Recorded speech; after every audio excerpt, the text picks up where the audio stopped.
is up, bros? I'm Jonathan. And I'm Caleb. And I'm we Doug. Oh, sorry. Yes, I'm sorry. I should have. Sorry. As you can see, I'm bad when I lead episodes. Caleb usually is a great leader in episodes. I'm not great. So we are joined by our special guest, author Douglas A. Burton. And very exciting because he's going to help us break down one of the honestly best sequels I've seen in a horror thriller, the horror thriller genre, on this episode. So yeah, it's very exciting. I think if you guys have listened to this show for a while, you already know who me and Caleb are. You know that we're two dudes that are striving to make sure that movies get the grades that they deserve by trying not to be as biased. And Caleb, I tried to abbreviate what we usually say, and I just butchered it, and I'm very sorry. You're leading it, dude. I don't care. Well, I do like your system because, like you said, instead of just being like, I love it, I hate it, you break it down and you see where maybe a movie might falter, even if you love it, and where it really shines. So you guys have a good system. Thank you. But Douglas, is there anything you want to let people know about you? Get to know you before we break. Yeah, I'm one of the bros. There's millions of us out there, and I watched all these movies. I grew up in the 80s mainly, and I watched a lot of the movies from the 80s, and then also some of the late 70s movies. I think last week you guys covered Alien, which was 1979, all the way through. So I'm a huge movie buff. I like comic books, but movies and I think books have been my real love. And I used that passion to write my own stories. And I had a debut historical fiction novel that took place in the Byzantine Empire. And while writing that, I developed an alternative approach to story structure that no one had yet. So I spent the last 4 years just hammering this thing out. It's really an alternative to the hero's journey. It stems from a love of film, and I studied several books, movies, comic books, and TV shows that were heroine-centric. And Aliens is one of those movies, as was Alien. I looked at stories that had a lead heroine, and I just tried to see if there was any patterns in there that maybe were not as obvious. And what I ended up coming up with was something that it's an alternative to the hero's journey for writers. If the hero's journey wasn't like working with the story you were writing, take a look at the heroine's labyrinth, is what I call it, because it's an alternative and it might work better for your story. So, are either of you guys writers by any chance? Not even a little bit. No. Awesome. English classes were ones that I was kind of good at. Like I would get I would write papers or stories and stuff for like my teachers, and they there was one that we had to write a whole story based off something that happened in real life, and it had to be certain lengths long or whatever. I wrote this paper the day it was due. And completely made it up. And she came to me after she had graded it because she was concerned about what I wrote. She's just like, this is some really intense stuff for someone your age to have gone through. And I'm like, sure. You're like, yeah, it's really sticking with me. Yeah. To this day, I still do not remember what I wrote. I'm pretty sure I know what teacher he's talking about. Is it Mrs. Walker? It is absolutely Miss Walker. And you know what? Somewhere in the world today, Mrs. Walker is telling the story. I had one of my students tell me about this thing that happened, which was insane. She, by the end of class, I feel like I'd given her PTSD because my younger brother had her class a couple years after I had graduated. And she saw the matching last name, looked up at him, and he said, just gave him the dirtiest look. And then then she realized he's nothing like me, and then she was fine. Oh man, yeah, that's wild. I'll be honest, I hated English when I was in school as well. It's like math, grammar and punctuation and all those rules. It was like math, and I hated it. And but once I realized I needed it, I changed my attitude, and I realized it's really not math; it's clarity. And if you learn the rules, then your language becomes really clear, and it really helps you as a writer. So I had to learn by necessity, not because I wanted to. Yeah. It's funny how we find a need for that as we get older. Yeah. Yeah. As a kid, though, they're like, this is a dangling participle. I'm like, dude, I don't care. I don't care what you call this. I don't want to learn it. Yeah. Okay. Well, gentlemen, what do you say we just jump right in to what we got going on this episode? Let's do it. Hey, this is Mikey T. And the Grant. And Billiam. And we are the Failing Hollywood Podcast. We're a show that is real film crew with real cast that talks about real set stuff. Like what it's like to work 70 hours in 1 week, overnights only. And what it's like to bring coffee to actors. And what it's like to sit in a bathtub with a toaster nearby and be like, maybe I'll just end it all. What it's like to make love on a fake New York set when you're sitting in L.A. but wishing you were in Chicago. That Nice. that ad. Wow. That's awesome, man. My favorite one though from Failing Hollywood. Oh, love you guys. Well, getting right into this breakdown. Unless Caleb, is there anything else you want to add before we jump in? Okay. We're good to go. Awesome. Well, since I feel you're the best at this, Caleb, do you want to let people know how we break down movies on this podcast? I would love to. If you are new to our breakdown system, we have split movies into 8 different categories that we individually score to come to a final All-Bros letter grade.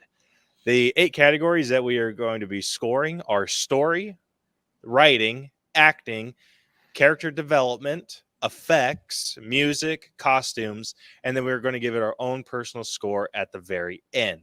All of those numbers get magically added up and spit through our algorithm and give us a letter grade to compare this movie to others of a similar grade. So first off, starting off with story, if you have not seen Aliens, you have had so much time to do so. So if it gets spoiled for you, sucks to suck. But yeah, Rose is about to spoil the entire movie for you in our favorite segment that we like to call Reading with Rose. Aw. Yeah. It's So we not will my be- favorite segment. Just want to point that out right now. But we will be posting that spoiler warning now. So if you listen beyond this point and anything's spoiled for you, sorry. You have 5 seconds to reach minimum safe distance. Yep. You've also had almost 40 years, so just saying. There was some wiggle room in there, but we've run out of that. All right. Ellen Ripley has been in stasis for 57 years aboard an escape shuttle after destroying her ship, the Nostromo, to escape an alien creature that slaughtered the rest of the crew. She is rescued and debriefed by her employers at the Wayland-Yutani Corporation, who are skeptical about her claim of alien eggs in a derelict ship on the Examoon LV-426, since it is now the site of a terraforming colony. After contact is lost with the colony, Wayland-Yutani Representative Carter Burke and Colonial Marine Lieutenant Gorman ask Ripley to accompany them to investigate. Those are some big names, geez. Yeah, they don't play with the freaking names on this one. Still traumatized by her alien encounter, she agrees on the condition that they exterminate the creatures. Ripley is I don't know why. had to comprehend the sentence I just read. Ripley is introduced to the Colonial Marines on the spaceship Sulaco. I'm Sure. just going. That's Okay, right. cool. Okay, awesome. But is distrustful of their android Bishop because the android aboard the Nostromo betrayed its crew to protect the alien on company orders. A dropship delivers the expedition to the surface of LV-426, where they find the battle-ravaged colony and 2 live alien facehuggers in containment tanks, but no bodies or colonists except for a traumatized young girl named Newt. The team locates the colonists beneath the fusion-powered atmosphere processing station and heads to their location, descending into corridors covered in alien secretions. At the station center, the Marines find opened eggs and dead facehuggers alongside the cocooned colonists now serving as incubators for the creature's offspring. That just sounds like a horrible way to. Oh God, I can't imagine that. Ugh. What do you mean? Sounds like? Did you watch the movie? Okay, yeah, I did. Okay, Dude, absolutely. it sounds that like, shit is looks like. horrible. It's all of the above. The Marines kill an infant alien after it bursts from a colonist's chest, rousing several adult aliens who ambush the Marines and kill or capture many of them. When the inexperienced Gorman panics, Ripley assumes command, takes control. Sorry, wow. When the inexperienced. You are experiencing reading with Rose at a desk. You got this. That's why we spell it with 2 E's. Ripley assumes command. Damn it. When the inexperienced Gorman panics, Ripley assumes command, takes control of their armored personal carrier, and rams the nest to rescue Corporal Dwayne Hicks and Privates Hudson and Vasquez. Hicks orders the dropship to recover the survivors, but a stowaway alien kills the pilots and it crashes into the station. Almost out of ammunition and resources, the survivors barricade themselves inside the colony. Ripley discovers that Burke ordered the colonists to investigate the derelict spaceship containing the alien eggs, intending to profit by recovering them for biological weapon research. Before she can expose him, Bishop informs the group that the dropship crash damaged the power plant cooling system and the plant will soon overheat and explode, destroying the colony. He volunteers to travel to the colony transmitter and remotely pilot the Sulaco. Thank you. Sulaco's remaining dropship to the surface.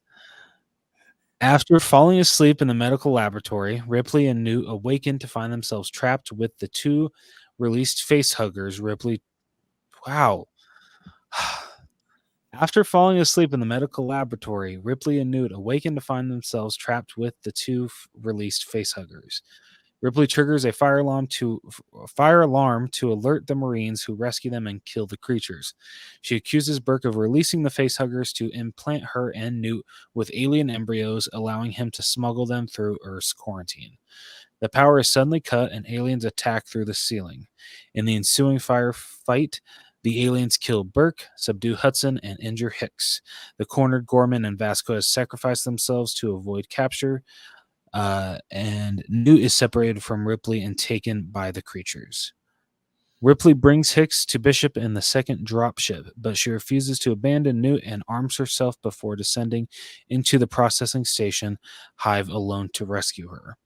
During their escape, they encounter the alien queen surrounded by dozens of eggs, and when one begins to open, Ripley uses her weapon to destroy them all and the queen's ovipositor. I think that's how it's saying. Pursued by the engraving queen, Ripley and Newt join Bishop and Hicks on the dropship and escape moments before the station explodes, consuming the colony in a nuclear blast. Aboard the Sulaco, the group is ambushed by the Queen, who stowed away in the dropship's landing gear. The Queen tears Bishop in half and advances on Newt, but Ripley fights the creature with an exosuit cargo loader and expels it through an airlock into space, while the damaged Bishop keeps Newt safe. Ripley, Newt, Hicks, and Bishop enter hypersleep for their return trip to Earth. Beautiful. That was a beautiful summary. I tried. Thank you. I do have a note. I don't understand why Bishop had to be put in a hypersleep chamber if he's an artificial human. Maybe there's a recharge factor. I guess movie got a movie. Movie got a movie. I guess what else are you gonna do with him? He can't like walk around or anything on the ship. He's probably like, look, just put me out. Put me in one of those pods, knock me out. I'm happy. Oh man, dude, Bishop was on my suspicious list for a good portion of this movie. Yeah, they really set you up to be a little sus on him because of the first movie with Ash. Yeah, like when Ripley was like kind of freaking out about Bishop being an artificial life form, rightfully so. Yeah, and he's just like, "Oh, what model was he?" I'm like, "What is? I don't give a shit what model he was." yeah, he's like, the older models were twitchy, not me. Dude. Yeah, like when he said that, I was like, "What the hell are you talking about, twitchy?" Yeah, it tried to kill them. Yeah, like try completely defective. Yeah, 100%. I enjoyed the bait and switch. Now, again, I don't know if I said this. I think I told you guys before we started, but I saw this movie first before Alien. So some of the context was lost on me because it was the first film I saw. I had not seen, I didn't know about Ash. I didn't know about androids or none of that. So it is fun to go back. And as I watch now, you realize what the filmmakers are doing and trying to like misdirect you and like, keep an eye on Bishop. He seems pretty fascinated by these creatures again, And of course, he's not the one you got to worry about. Not in this one. No, it was that little weasel Burke. Yeah, that corporate guy. Oh, dude, Yeah, I would have shoved him. I'm so glad he got eaten by a xenomorph. Oh, yeah. I'm so glad. I think that's one of the best things about these types of movies. Like the asshole always gets what he deserves. Yeah, you're in like one of the most hostile environments possible, and you're the a-hole. Guess what's going to happen to you? Something horrible. True that. Yeah, it was so good. This movie did really good at like. I feel like you could have watched this one without the context of the first and been pretty fine. Like they like even with the thing with Bishop, like if I didn't have the context for Ash, right, and like they explained it pretty well. Like they're just being like, oh, Ripley's her last ship had an artificial human on it, and he like malfunctioned or whatever. Like it's kind of like the only context I really needed if I were going into this blind. Yeah, that's true. That's a great point. I was thinking in particular of the scene where he's like they didn't tell you that he thought it was a perfect organism in the first film. So there was kind of this like worshipful, android attitude to her. So the scene where Bishop's like dissecting and he's like, it's magnificent. That was the scene where you're supposed to be like, oh man, it's happening again. Oh man, I would have if I was Ripley, I would have lost my mind a lot harder than she did. Especially if I saw that, I'd be like, nope, we're stopping that immediately, if not sooner. Yeah. Where's the off button on this guy? Well, and what's cool is, and we'll get into some of this once we get to like writing and things, but what they did with Bishop and the android, the arcs in this film are pretty astounding. And I'll talk a little bit more about that when we get to the writing segment. But there's so many thrills in this movie. This was one of the first rated R movies I saw. I was 10 years old. And I had talked my dad in, this was back when you would rent VHS tapes And I convinced him to let me watch, and my sister, who's younger than me, we somehow convinced him to let us watch Aliens. And I'll tell you, scared the living shit out of me. I was so freaked out by this film. I was like, oh my God, I couldn't sleep. Just the images. There were so many horrible things that happened. So many like terrible deaths, like the scene with Hudson where he's pulled into the ground and the chest burster comes out and that lady died. Or when they walk into the substation and there's all those people cocooned. I was like, it was like pure nightmare fuel. And it took a long time for me to get over the fear of this film. And of course, the fast pace of it and the intensity and seeing guys who are like tough and high testosterone come up short, like by a landslide. That's just the stuff a 10-year-old doesn't want to see. Oh, I believe it. If this was my first rated R movie, like going off of my film history where my dad told me that all movies were real, this would have melted my brain. Oh my God. Yeah. Holy crap. I couldn't even imagine like what 10-year-old me would have done seeing this. Yeah. I, any noise, you know how when you're a kid, especially, you're real sensitive to it, but any creak in the house, any noise, I was like, what is that? Like, I don't like that. You know, it didn't matter. I was freaked out of my mind. And that's when I realized why they have a rated R. I was like, oh man, I really wasn't supposed to see that. Oh man. Yeah. Looking back though, I'm glad I salute my dad for being like, all right, son, you want to see it? You're on. Healthy doses of trauma is okay, right? Healthy doses, yeah. I've been the dad that I'll let her watch some of the stuff that I watch, even though it's a little bit more on like the violent side. Yeah. But I've given her the context that all movies and all TV shows are fake. Yes. And so she'll like see something. So I was actually watching the newest Doctor Strange, and there's a scene where this tentacle monster with like a giant eye, like it's just an eyeball with tentacles, is like rampaging the city, and Doctor Strange throws a freaking lamppost inside the eye and rips it out of its carcass. And I thought she was like playing on her tablet, and then I look over at her just to make sure, because I was even like, ooh, that's a little gross. I look over at her, and her eyes like could not have been bigger. And she like looked over at me and she's like, Daddy, was that fake? And I was like, yes, that was 100% fake. And she's like, okay. And I went back to playing her game.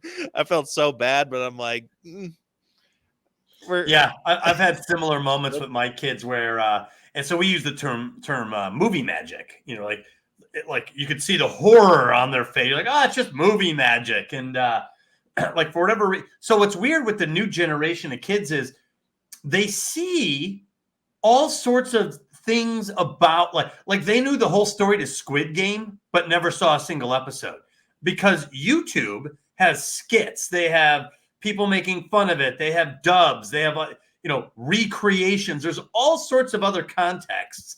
So for whatever reason, my son really liked it, Stephen King's It. And we dressed up like it for Halloween, and then he wanted to watch it. And there's some pretty horrifying moments in that. I'm like, oh, it's just movie magic, son. Don't worry. So, yeah. Oh man, are we talking the new It or like the OG? The new It is what we watched. Oh, I think the OG might be for them. It might feel a little dated for their viewing. All right, yeah. No, like, I mean, Pennywise never really scared. I mean, Pennywise never scared me, but I will admit, like, when he like crawls out of the fridge, that one scene like that, it still gives me goosebumps. Freaking love that scene. Well, and they do this like glitching, like where he's moving funny, and you could just see like the kids are like, I don't know why, but that I don't like looking at that, and it's like, it's movie magic.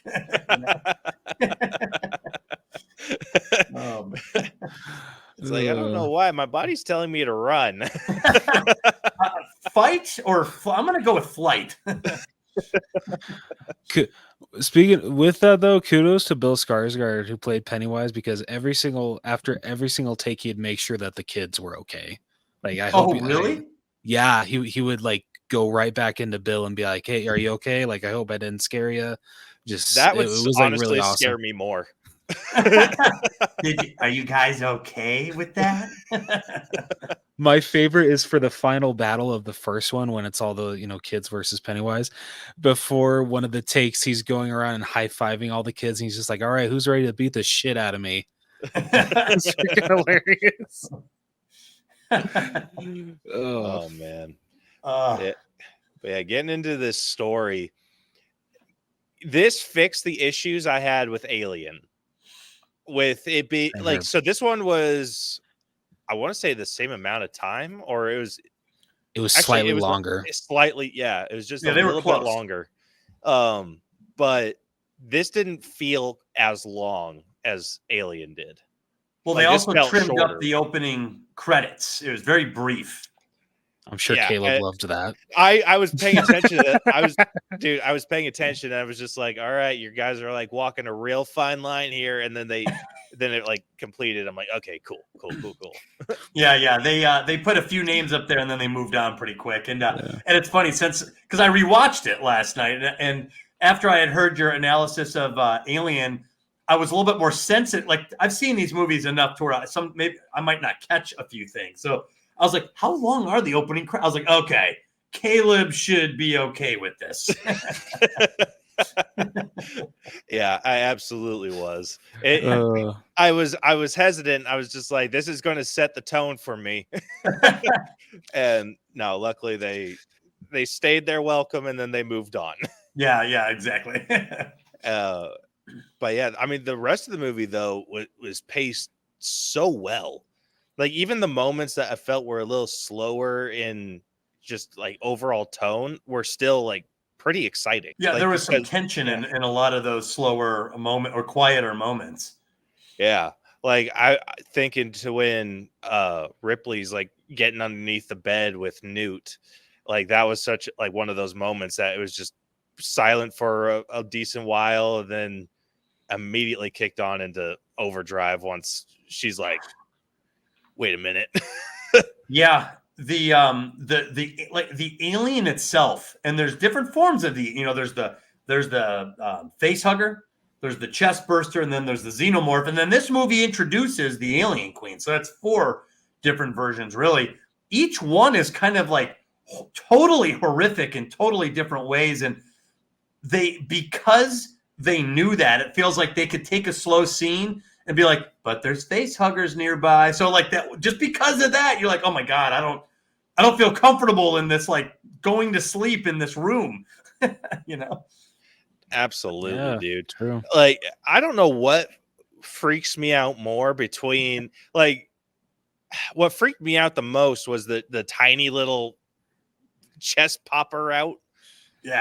Yeah, like I don't even know what to call that. The baby morph. They call it the chest burster. The chest burster. Yeah, the chest burster freaked me out in the first one. The face huggers got me this go round, and I think it had to do with the freaking like extra like mouth that was like popping out. I was like, ugh, can't do that. Yeah, man, it's not cool, dude. Like, they actually designed it off the idea of forced insemination. So it was supposed to be a creature that can assault male or female, didn't matter. So the idea was that males are just as vulnerable, and I mean it's horrific, and it grabs you around the neck with it, the tail, and then it grabs your face and it shoves that thing down there, and you're done. Yeah, I don't think that's something that was like super well portrayed in the first. Like I didn't realize that they wrap like around the neck with the tail.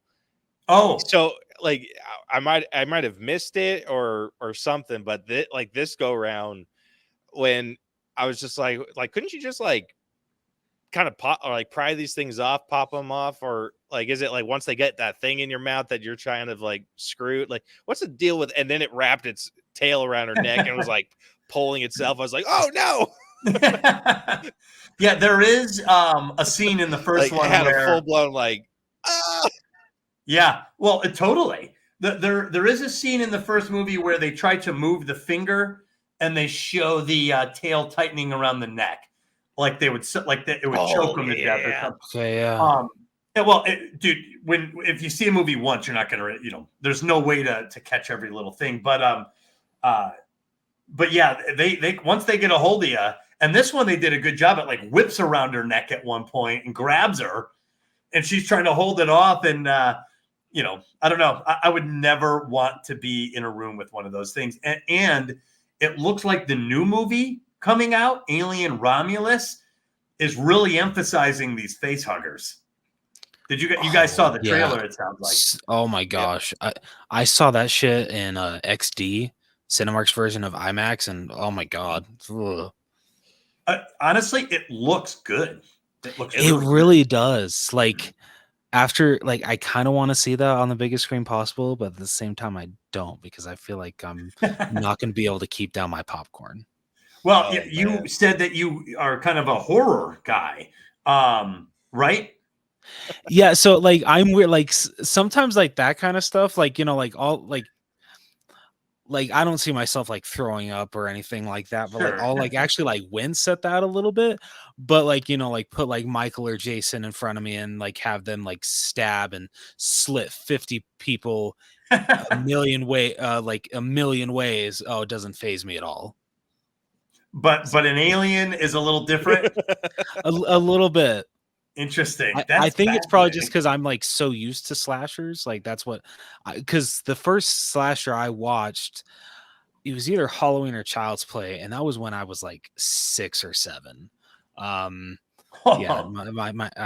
my parents weren't that great at keeping that stuff away from me and my sister. Doesn't sound like it. But so like for how long I've been exposed to that kind of those kind of movies, like that stuff doesn't faze me whatsoever anymore. But like this kind of stuff, Alien, this is new territory for me. It's like maybe as like I watch more, like I'll get more used to it. But just like there were moments throughout of this, like when the xenomorph would like pop in, I'm like, oh shit. Yeah, dude, you know what it is? It's the difference between with like Michael and all those other classic horrors. Something outside goes inside. With Alien, something inside comes outside. Yeah, man. And every scene, people are like, kill me. Like they would rather die than have this thing pop out. Yeah, I think it's that, because that dude, like that scene in the new Romulus trailer where she holds the light to her back and you see the thing like moving around, like my whole body, like just. You know what scene got me in the trailer, and it's not that big of a deal, but maybe it's just psychological. It looks like they're in some sort of like science lab with like face hugger incubators, and one like slides out and splashes down.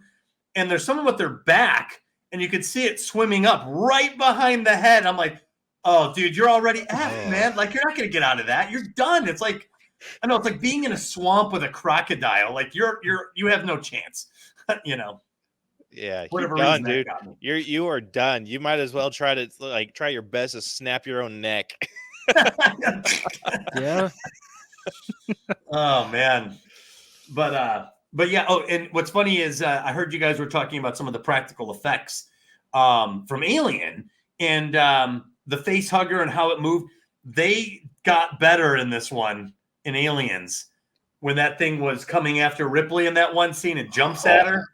Dude, it's still creepy. It looked amazing.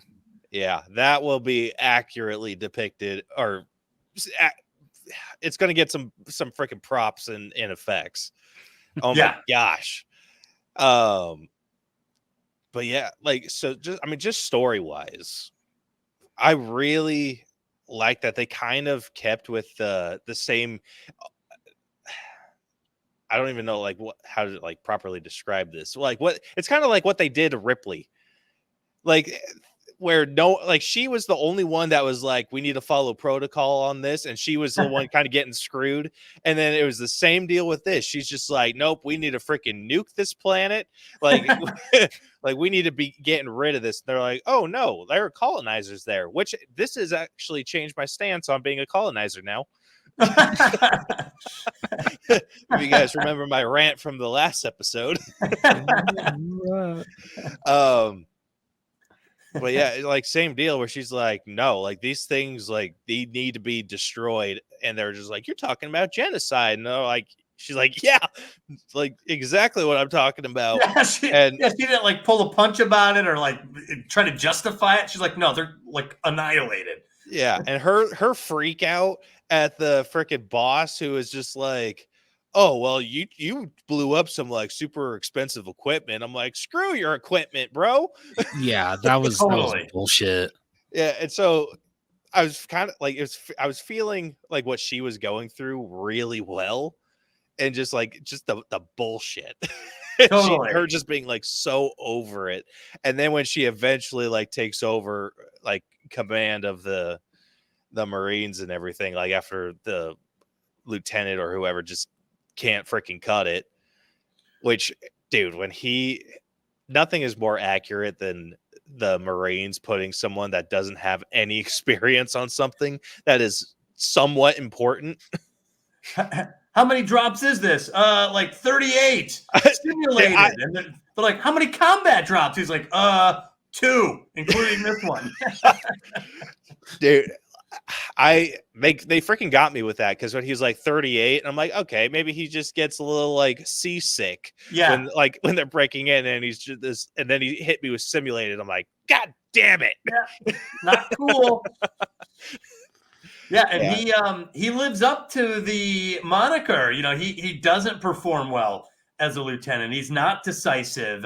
He freezes up under pressure, and he was getting mad at Ripley for taking over, like, or basically trying to call the shots. And he's like, "What are you doing?" I'm like, "What the hell are you doing, bro?" Yeah. And what's interesting is that was the moment that Ripley really emerged. That was her first moment where, and these are colonial Marines. They're not like accountants coming out there and being like, let's see. These are Marines. These are tough guys, and they're fighting, and they're in the fight of their life. And the lieutenant is indecisive, and she takes action, and she's so convincing, and I loved it. You're right. The guy gets mad because he's that scared to go in there, and she is absolutely not. She's like, we have to save them now, or they're all dead. Yeah, I think that's one of the things that like really highlighted. This is a character thing, Caleb. Freaking slow down. Yeah, I'll address that in character development, because I loved her growth in this. But yeah, story beat wise, this was really, really well put together. It was action packed, like all throughout, like everything in the story, like made sense. Reactions made sense, because like all these like badasses, they come across something that they don't know how to deal with, and they're thinking it's some like fairy tale. Like they go in like acting like it's like, oh yeah, aliens, like they're acting like it's no big deal, but it's like the biggest of deals. And then they like realize this, and it's just they get all types of messed up. Like it's crazy. Like very overconfident, super well structured, and like I loved like the tension they built when Ripley came face to face with the alien queen. Oh yeah, that was fantastic. Yeah, and like she was like, "I'll do it." Like I'll freaking kill these eggs, and the alien queen like sent her guards away. And then she's like letting her back up. I'm like, okay, like she has attachments to these creatures, like, which is kind of interesting to see, because like I feel like other instances where there's like a queen, and it's like in charge of she doesn't really care about all the little grunts. Oh yeah, that's a good point. But this was nice that she actually seemed to care. And then Ripley goes and does her dirty, and I'm like, well, that honestly, 1-8 like, match. yeah, I was like, honestly, that's more on that eggs timing than the alien queen. Yeah. And it wasn't the queen's fault. That's right. Yeah, and then it's like I understand where Ripley was coming from, and I also understood where the alien queen was coming from. Yeah, She freaking ripped herself off her little perch and just like ready to go ham. I'm like, hell yeah! She was like, pissed. oh yeah, this is the peak woman on woman fight. Totally. Yeah, 100%. Oh, so good. Oh, and when she came out in that freaking what do you call those? The loader. The loaders. Yeah. Dude, I was like, freaking A. That was awesome. Yeah, and they set the scene up earlier in the movie, you know? Oh, so good. So freaking good. I loved her. She got like a couple pretty badass like suit up scenes. Like the first one where she's like taping the weapons together, and then she's in the elevator, and she like you can just see her like getting herself hyped up, and then she's like taking off her jacket, like loading like up all the guns, like throwing stuff across her chest. I'm like, freaking A, let's get it. Totally. And there's still some part of you that's like, what is she thinking? Like, you're gonna take on the Hive. Like, I remember watching that being like, I don't know how this is gonna work. You know, I just didn't know how she was gonna handle herself in there. And so yeah, it's a hell of a gear up scene. Yeah, I didn't know how she was gonna handle it either, but I was there for the ride. Hell yeah. Hell yeah. I think what's cool about like watching these or having only watched these for the first time is I don't know anything outside of like I knew about the loader, like kinda like I knew what the loaders looked like. Oh yeah. And I knew that Ripley like used one. I didn't know which movie she used one in. Like I think we were getting down to like the end where she was like getting ready to escape on the ship, and like they like went back up to their ship and everything. I was like, okay, maybe the loaders come in like in a different movie, and then she like comes popping out, and I'm like, oh hell yeah. So like having seen that, I now know absolutely nothing of what's coming next. Because so I didn't realize that she's in the third one. Yes. So I was like, yeah. So this was the one where I was like, oh, is she going to like the stakes were up here because I'm like, there's still a chance that she dies. Because I didn't like, at least to me, because I'm like, I don't, like I said, don't have this future context of anything else. And I don't like, I know all I know from her like IMDb is the first two. And I don't remember having seen anything else from the other Alien movies. So like, for me, the stakes were like crazy high. I'm like, they could freaking kill her off, and there's not a damn thing we could do about it. Well, when this movie came out, no one knew if there was going to be a sequel. So, you know, in fact, when I remember the first time I saw it when I was a kid, there's that scene where the airlock is open and the queen is holding onto her foot. And she's like arm locking that ladder rung, and then her shoe comes off. My childhood mind processed that initially as her arm coming out of her socket. And I remember I was like, oh, she didn't make it. And then I was like, oh, she's fine. She's climbing up that thing, and she's like fighting zero gravity. And I was like, holy shit, this chick's crazy. But yeah, when I was a kid, I didn't think she made it. I thought she had actually died for a good second or two. Oh man, I love that. Just like the lack of context, it is so good when you go into a movie like completely blind, especially one that's like such a cultural phenomenon like this. Yes. True. Well, and you know, like you, there's times where, you know, people are telling me some movie's a classic, you got to see it, and you know, I'm not immune either. I'll watch it, I'm like, well, okay, like I guess it's a classic. So you can be disappointed by movies that have a lot of hype. So I'm glad to hear that this one at least lived up to it. Yeah. I am personally with story sitting at a 91. Like this was phenomenal. Like very, very few issues. Any issues I had was just mainly with like other characters. But anyway, so I'm sitting at 91. Where are you guys sitting at? Douglas, do you want to go first since you are the guest? Sure. I really enjoyed this story, and my reasoning, you guys had a very specific criteria. So what I try to do is analyze it, I think exactly the way you wanted me to, which is to isolate the one thing. And then I also tried to figure out why, why is it good, middle, or bad? And with this one, I gave it a high score. I thought the story was excellent because they took a film that was a kind of a classic horror setup, where a crew slowly gets stalked down to the last person, and it's done in space. And they really pick up right where the other one left off. So it's a sequel, and sequels can be absolutely tricky, and usually they're not as good as the first. And this is clearly, and it's following up what, especially at the time, was already considered a classic. So for me to take that story into a sequel and run it into new territory and then pick up the pace and change the genre, which is, you have to have a lot of confidence to do this.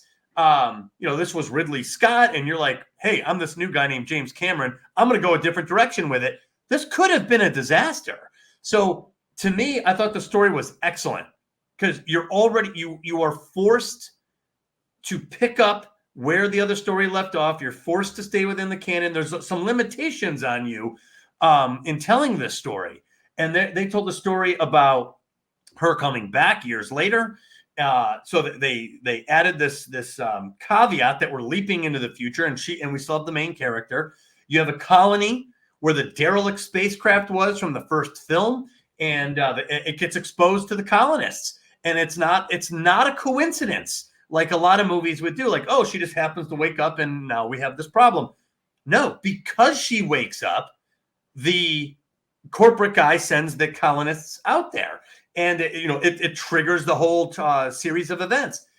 The other thing I liked was that I guess we'll save some of that for logic. I'll get into some of that, but the idea of a colony being placed in close proximity to the original derelict alien spacecraft, I think is ingenious.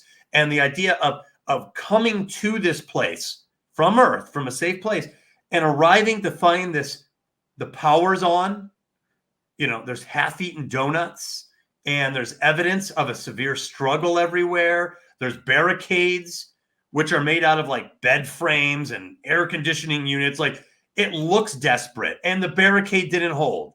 And you get this sense, this arriving at a place where it's been overrun and not seeing either the aliens or the humans. I just thought it was ingenious from a storytelling standpoint to put us into that scenario, and then to pull the trigger, and now you're being overwhelmed by these creatures over and over again, and then also to advance the lore by introducing the Queen Alien. I thought these are ingenious moves for a sequel, and in the end, we have a thriving franchise after this movie. So I gave it a 95. Is that where I left off? Yeah, I gave it a 95 because I felt like to tell the story as a sequel and then to deliver something new and original and unique and yet action-packed, it's incredible. And I felt like I was in good hands pretty much the whole way through the movie, from a kid to today on a rewatch. I loved it. Yeah. Oh, man. So, like, I love when it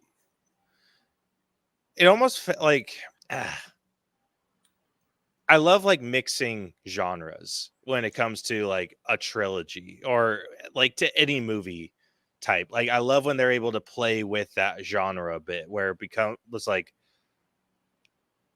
how this one did, like where it starts off horror and then the next one classic 80s movie action sequence art film. And like if they were to like dive more and more into different things, like I love when they're able to do that. I think that's something that like draws me to like or films like in the MCU, because it's like there's a bunch of different types of, I mean, it's all the same superhero movie, but and like same thing with like comic books. It's you get different types of stories depending on what story you're reading, but it's all superhero.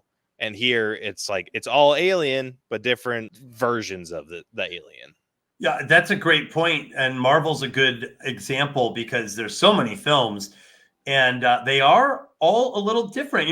They're lately there's the criticism of the Marvel formula that kind of deadened some of it, but that's more of a recent criticism. Most of those older, up until Endgame, I would say most of those films were successful. And you have Thor Ragnarok, which is nothing like Iron Man, and now recently you have Deadpool and Wolverine, totally different tone there. So you're right. Maybe there's something to changing or adjusting the genre that revitalizes, long form storytelling through sequels.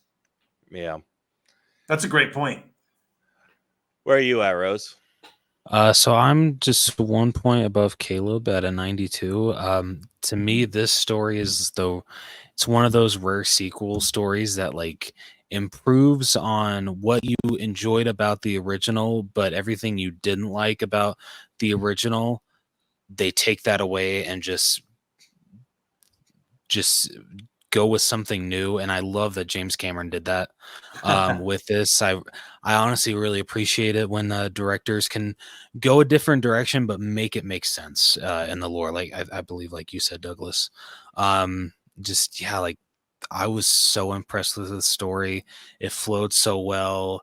I love that they I mean, I know it wasn't like right after the ending of Alien, but I always love when a sequel picks up like right after the first one. Like with the original Halloween 2, it takes place the exact same night as the first one.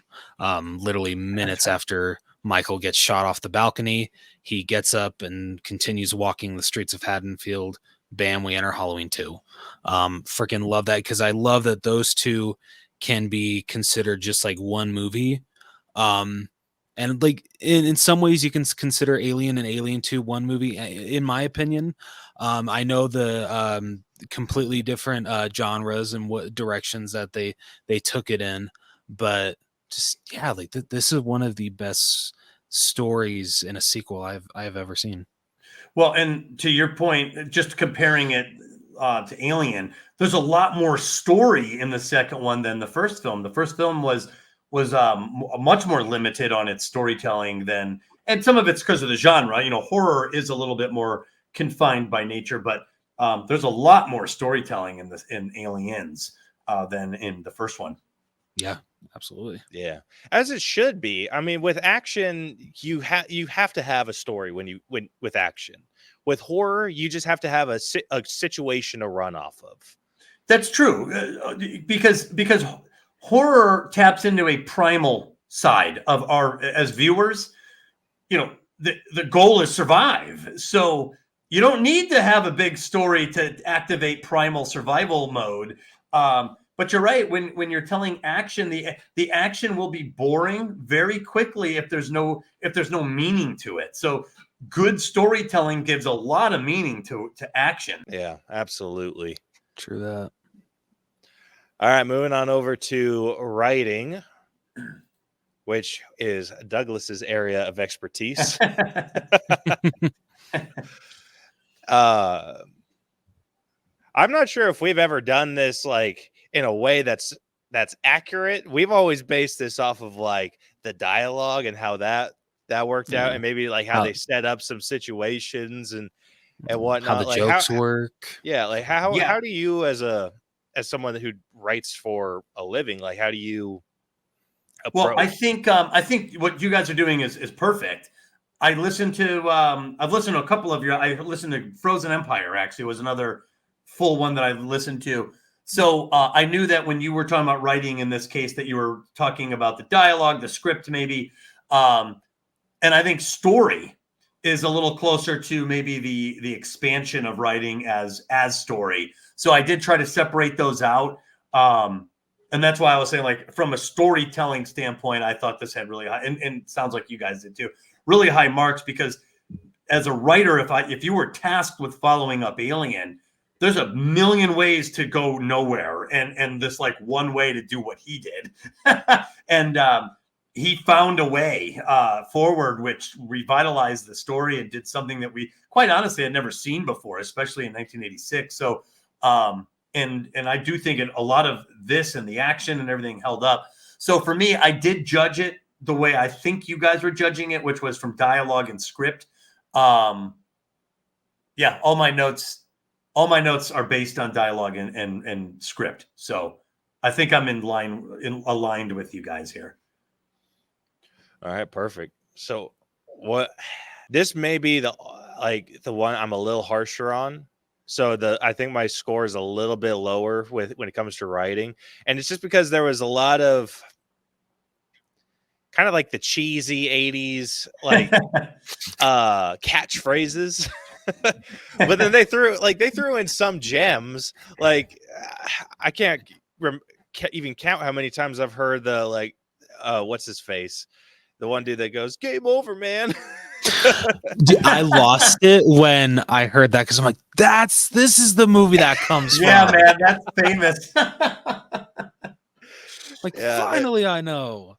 Oh man, that's awesome. Yeah, it was stuff like that, and like some of the cheat, like the stuff from Vasquez.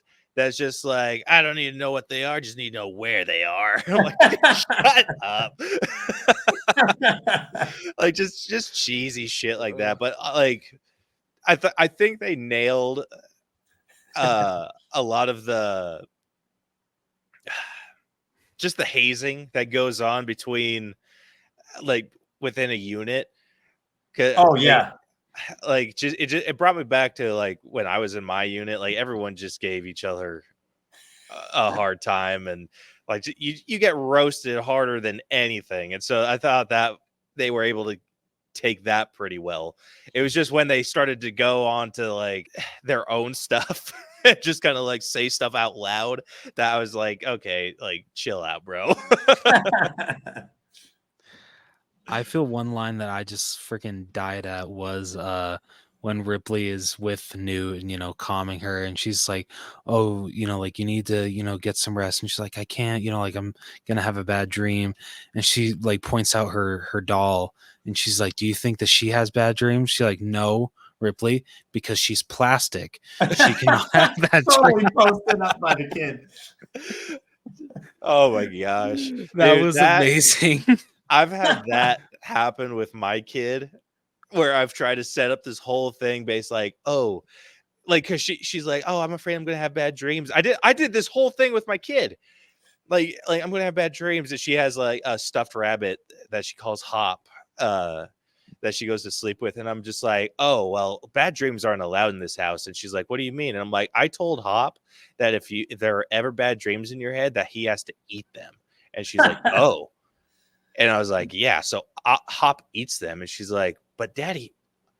And then she like comes up and whispers, she's like, Hop's not real. It's like, God damn it. Yeah, what's crazy is I have a similar story. My kids were a little nervous one night. The fire alarm was doing that beep, beep, because for whatever reason it freaked out both of my kids. And so I was like, don't worry, Dad's gonna scare away all the monsters. So I was like, rrr, rrr. And Jacob was like, Dad, why would a monster be scared of you? Because I'm dead, man. Am I not scary? He was so like, this is not going to work. It didn't do anything to reassure him at all. It was ridiculous. Just like, great. Now we're all going to die. I was like, well, I tried to scare him away, I guess. I guess that was a no-go. Oh my gosh. Yeah. Dude, kids are so funny. And that whole scene with Newt made me like laugh all types of out loud. Yeah, they did nail that. She was so funny. She was a gem. I freaking love Newt. She was great, and she had no prior acting experience. By the way, she pretty much came in and did this one movie and then quit Hollywood. And this was it. And she was phenomenal. Go out on a high note. Yeah. I mean, that's like Jordan hitting that final shot and just standing there. She crushed the role. Oh my gosh. Yeah, she was so good. I think it helps too. We'll get into this with acting, but having practical effects I feel helps with people's acting immensely, especially kids. Because with kids, like if you're tracking a ball with lights on it, like you can only do so much with kids. But like if you can physically see it, like with this freaking xenomorph and the face hugger and shit, like that's going to freaking scare. Like you're going to get genuine fear out of that child. Totally. Yeah. The more realistic everything is, the more you as an actor can react to it. It's funny you say that because like with the original Child's Play and them wanting to make Chucky as realistic as they can, and and use at the time as good of animatronics as they could, after every single take they had to make sure that Alex Vincent knew that it was a doll, that it wasn't actually going to hurt him. So like that just proves that they did a really good job at making Chucky scary. Yeah, there's sometimes you're watching these movies and you see the performance out of the child actor and you're like in The Shining. I don't know if you guys have seen that, but that kid, I'm like, how'd they get that little guy to do these scenes? Or The Exorcist or The Sixth Sense. Like there's all these movies where there's like these child actors like delivering these incredible performances. And I'm like, man, I don't know if I could have done that at that age. Like these kids are acting crazy, It's insane. Yeah. Yeah. The ability of child acting, I feel, has gone down since the 80s. Well, it's possible that it's possible that it's overly sanitized, kind of like what you were saying, Rose, where there's like some, hey, are you okay? There's probably so many rules, and it's probably good that the rules are there to protect the kid or the child actors, but it is possible, and this is just total speculation, that it has watered down or softened the blow so much that the performance has suffered. Who knows? Yeah. I feel like adult acting has gotten better, and then kid acting has gotten worse. Interesting. I think you're right. I can't think of any major standout kid performances. That's what I'm saying. Like when I watch some of the older films, I'm like, oh my God, that kid's acting psychotic. Like that's creeping me out. And this kid had to act that way. So I don't, you're right. There is something a little different. I feel. I mean, I don't know. Like, what's like the age range, Caleb? You would say that like you stop at like a child actor. Honestly, I'd put like maybe 16 is like Okay. Once you start getting into like being considered, like I'd say a more adult actor, I guess. That's fair. So, I mean, like if I'm thinking like kids nowadays that like I feel like actually like push the bar with their acting. One, I would say Stranger Things, for the most part, all those kids are really good. But, bringing this up again, the first one, all of those kids are absolutely amazing. Yeah. Like, even though, like, Bill Skarsgård would, make sure that they were okay in between each take. I feel that each of them did such an amazing job with being scared of Pennywise. Well, yeah. Well, they went more practical with that, though.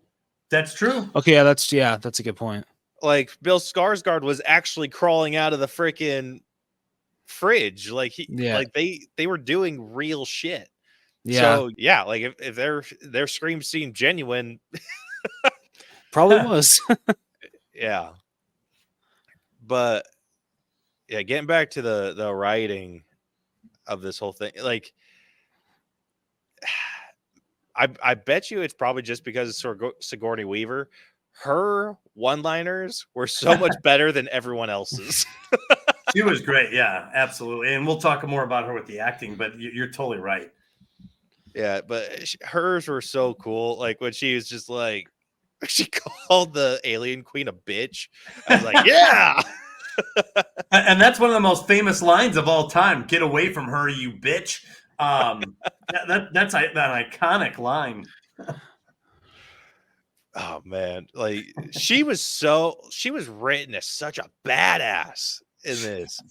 Like she was like, and she didn't have to try it. Like I feel like Vasquez was trying too hard. Oh, really? Interesting. Like, like it was either her or it was like how she was like getting hyped up by the big dude. She's just like, oh, you badass, and I'm like, is she though? Okay. Drake, the other guy with the big gun. Yeah. Uh, I was like, dude, like you just got like a hype man. Like, like first off, no woman in a unit gets treated like that. Like they get treated like just one of the guys. They get roasted, I would say, harder than everyone else. Like they have to have some some tough skin. Like if you have a dude that's hyping him up like that, you're just like, dude, can you like chill? Like he will get freaking roasted for hyping her or trying to like. No, I know what you mean. What you're saying, like it looks like he's giving her a free assist or something. Yeah, a little bit. Interesting. And this is funny. I went into this movie having just seen a reel about the actress for Vasquez being like a straight up white woman. Yeah. Like born and raised Beverly Hills. Her family comes from like Russia and like all that good stuff. And I'm like, that like when I saw her, I was just like, this feels very uncomfy. Like, not like knowing what I know. Yeah. And so it wouldn't apply today.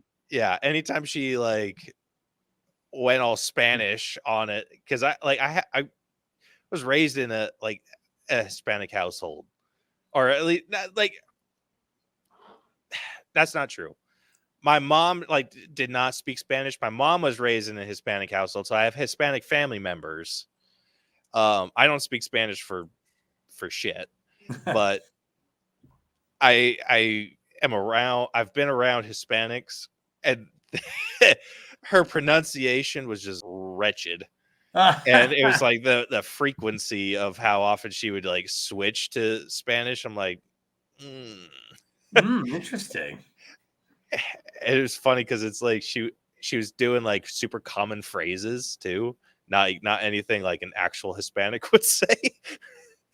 Like what a white person would think a Hispanic would say. Yeah, like they freaking rode the stereotype hard, and it showed. I don't even feel like I needed to like know that about that actress and know that she was not a native Spanish speaker, because her accent was a little all over the place. And like I said, this is an acting gripe, but it was just the dialogue. I bet she was either asked to play it up or something, and I don't think it worked out quite as well as they were hoping. I'm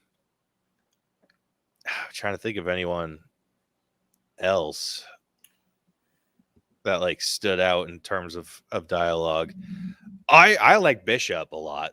I thought he was a lot. I liked how he was a little bit more upfront about everything, especially knowing now that he was at like genuinely good, and all of the stuff with the face hugger was just genuine interest, right? And not like anything shady. Like I like that a lot. Like all of his, I felt his dialogue was really, really well done. And Burke, he freaking sucked. I freaking hated Burke. Yeah, corporate lingo. Oh man, like freaking Ripley's line of like, "You sold us out for a bottom line." I'm like get it. Like rip his head off. Yeah, she was great, man. I thought that was great dialogue. Yeah, like the conversation between the two of them was just so intense. Yeah, like, I loved it because like you could tell Ripley was ready to freaking flip a table, and Burke was just doubled down. like one of these people was going to kill the other. Yeah, he tried to paint it like they were all becoming paranoid He tried to play it cool. It just didn't work. Yeah. Oh man. But I like this a lot. Like I said, it's a few points lower than my story grade. I didn't quite crack the 90s with this one. I think I'm sitting like an 88 overall. What about you? Right Ray? on. I mean, great case. No, I agree. I feel so. I'm gonna be personally at an 89, and I feel just what bumps me up like 1 point from Caleb, because I was thinking around that ballpark as well, 88. And it was especially like towards like the ending of the movie. Every line that came out of Private Hudson's mouth to me was honestly really funny, because it's exactly how I would react in this situation. Like, I'd be asking the same questions, freaking out. Like, yeah, so I can 100% relate to him. Yeah, he was strangely cowardly and then brave. Like he really was on that fine line, and he was tilting one way and then he tilted the other and then he went back. So I thought he was technically us, the audience. They usually pick a character in these movies that represent us. In fact, I think, Caleb, you were saying you hated Lambert with every fiber of your body in the first one. Oh my gosh. Yeah. She was, I'll tell you, she was picked to scream. She was in, oh God, someone's going to kill me. She was in a movie right before this, and she was famous for her screaming. And she auditioned to play Ripley, and they're like, no, you're going to be Lambert, and your job is to be the audience. So that's why she was so like a scream queen. She was cueing us that these were all horrible moments. Oh, and another thing I was going to add, because you said during the chestburster scene of the first film, you're like, I think one of the blood things burst early because the reaction was so authentic. Do you remember saying that? Yeah. Ridley Scott did not tell them what was going to happen. So they pinned him down, and they said the script said just subdue him. So when they did the take, they were like, all right, we're just going to subdue him. And all of a sudden it burst. The blood burst. So that's why they're like, what the fuck? Like, that's why they're so freaked out, because he didn't tell them he was going to do it. So you were totally observant and on point that the reaction was bizarrely authentic, because he tricked them into it. That is like fantastic. Yeah, I was like, oh man, he doesn't know. I was like, but he's totally all over the pulse of that, because he tricked them. I love when that happens, because that doesn't happen very often. It was great, because I was like, oh, I can't. In fact, I was like, don't forget to tell them tomorrow how right he was. That is awesome. Like, was it the whole the whole chest burster thing, or was it just the scene where the scene where it first pops?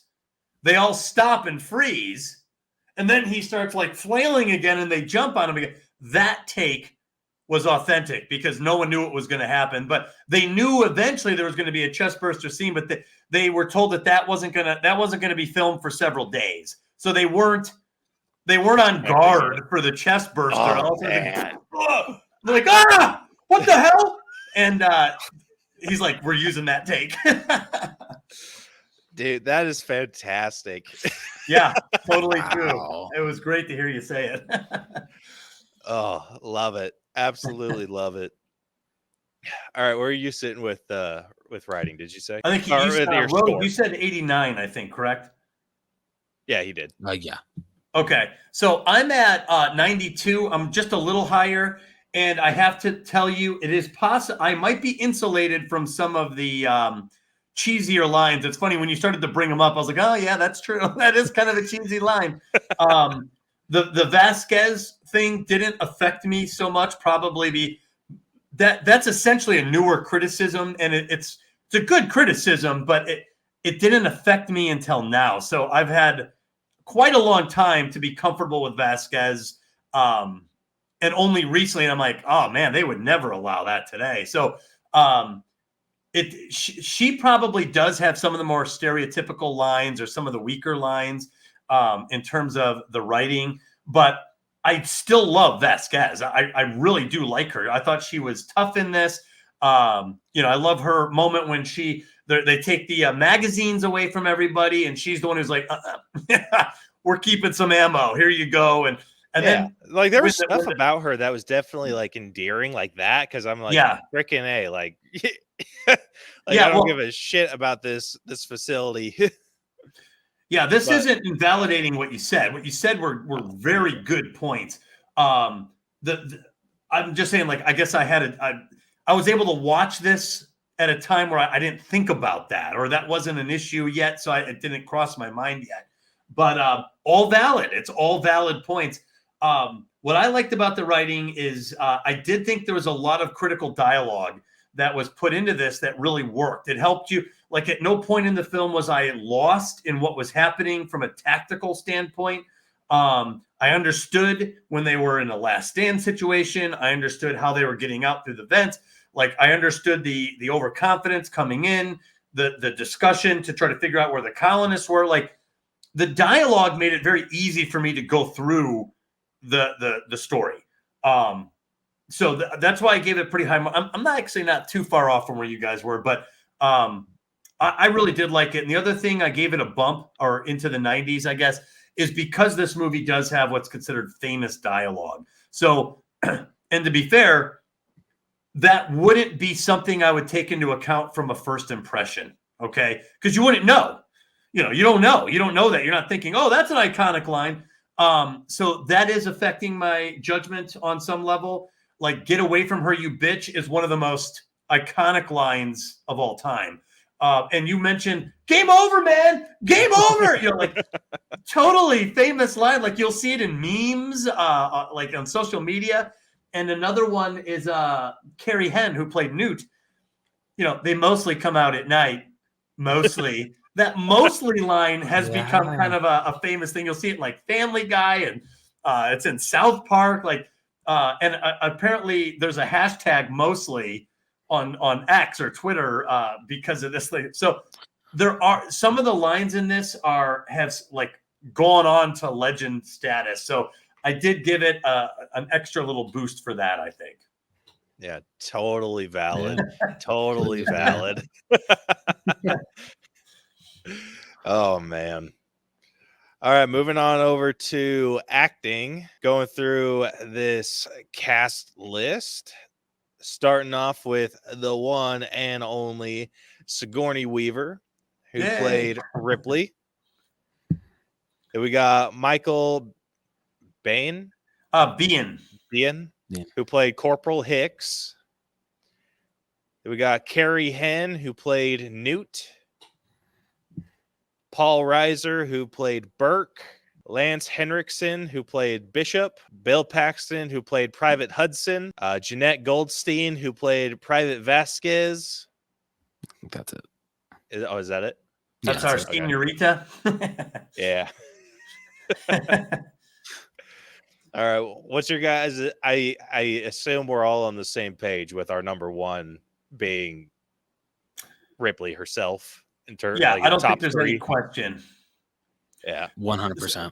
My score is boosted a little bit by her, but well, I'll let you. I think Caleb, you usually you lead us off.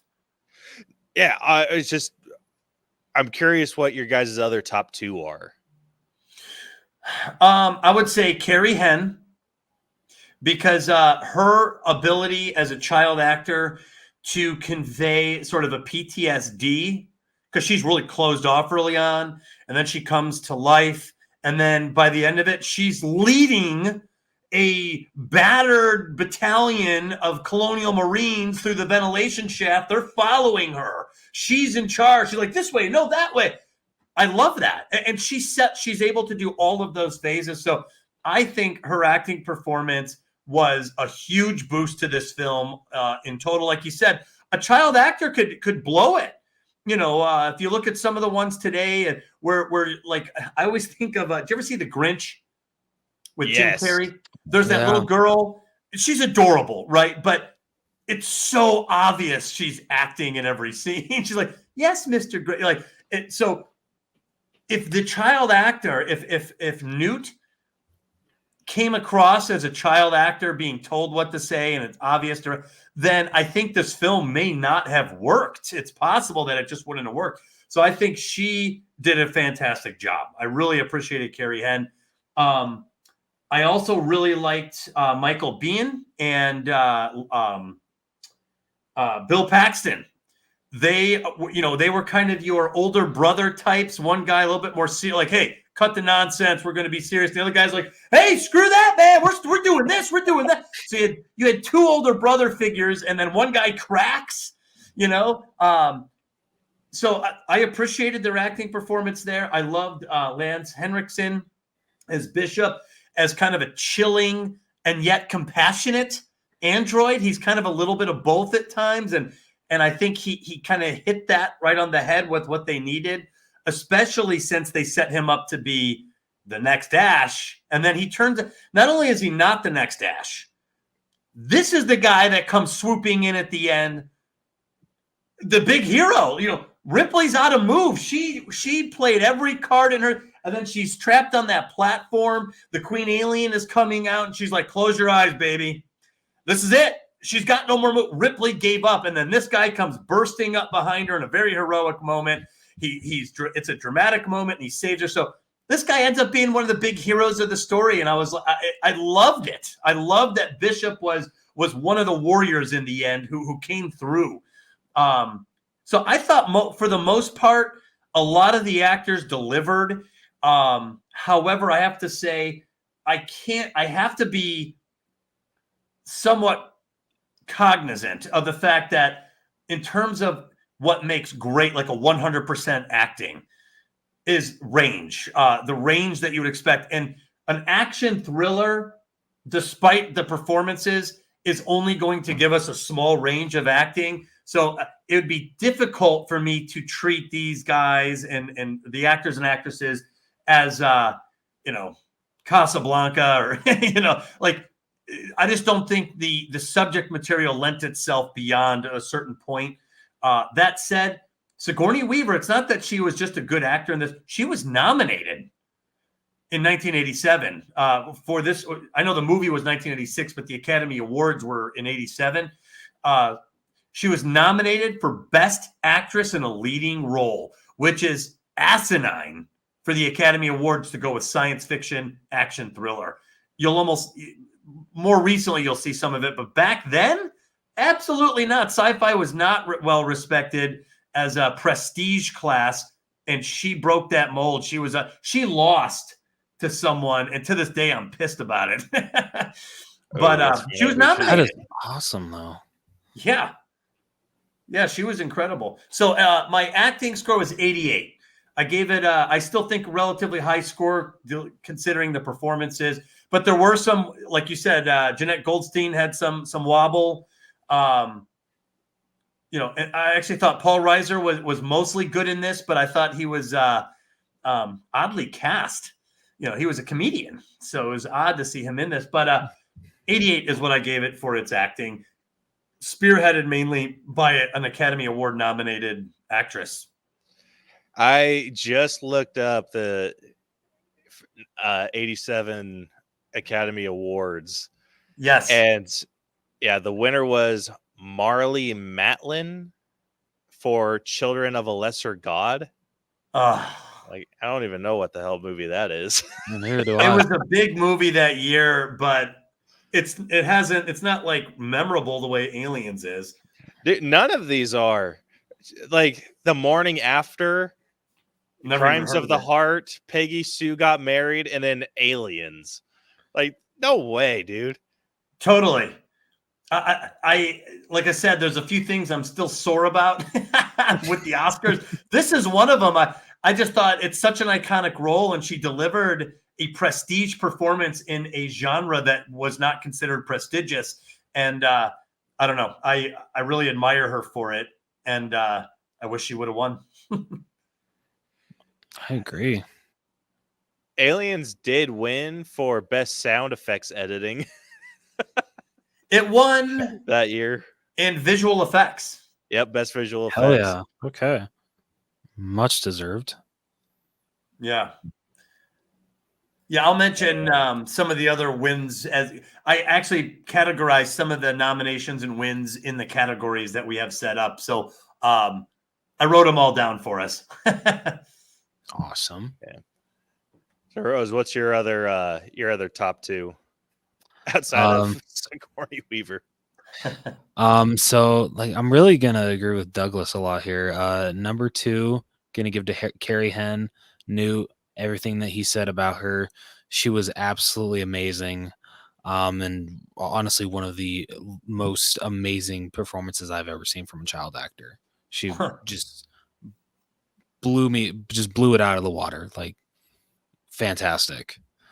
Number 3, I would give to Bill Paxton, Private Hudson. His performance was just a joy to watch throughout, and I had a really fun time every single time that he was on screen. Dude, it's so funny watching him in a role where he's significantly younger, because I recently just watched a show and he was like the head guy of like a military group and everything, and like leading these people, like just like the hard ass. And watching this, I was like, holy shit, this is not that character. That's fun. Yeah. Or even in Titanic, he's like the older, mercenary guy on the ship. Oh, yeah. But yeah, it's so funny to watch his role in this, because I really like Bill Paxton. Mm, and yeah, so when I saw this role, I was like, it shocked me. I love watching like actors that I've grown up with, knowing them as like adults, and then seeing them do like their younger work, like what they did to get to the point that they're at. See, that's so funny, because a lot of guys my age, this guy was like beloved in Aliens. So for us, it was like, oh man, Bill Paxton's starting to get old, man. Remember, he used to be Hudson. Now look at him. He's starting to slow down. So it's weird. Like, I'm on the exact reverse cycle there. Yeah, it's so funny. Like today, I just watched The Rocketeer, and Jennifer Connelly's in it, and I am familiar with all of her like later work, and so watching something where she's so young is it's trippy, because it's like she's aged like a fine wine, but it's weird seeing like her younger self, because it's just like, oh man, like just the contrast is fantastic. Yeah. Like I love watching those are making those leaps in an actor's work. What's hysterical is Haley Joel Osment was in Cobra Kai, and it was a very small role, and my kids actually love Cobra Kai. And I was watching it, and I was like, you want to see a movie with him when he was like your age? So I put on The Sixth Sense, and it's just bizarre watching the kids, because to them it's the same guy, but he's bearded and kind of different looking here, and he's obviously like 30 something, and now he's 10 in The Sixth Sense or whatever it is. So it is interesting watching actors or actresses across that age spectrum. Yeah, it's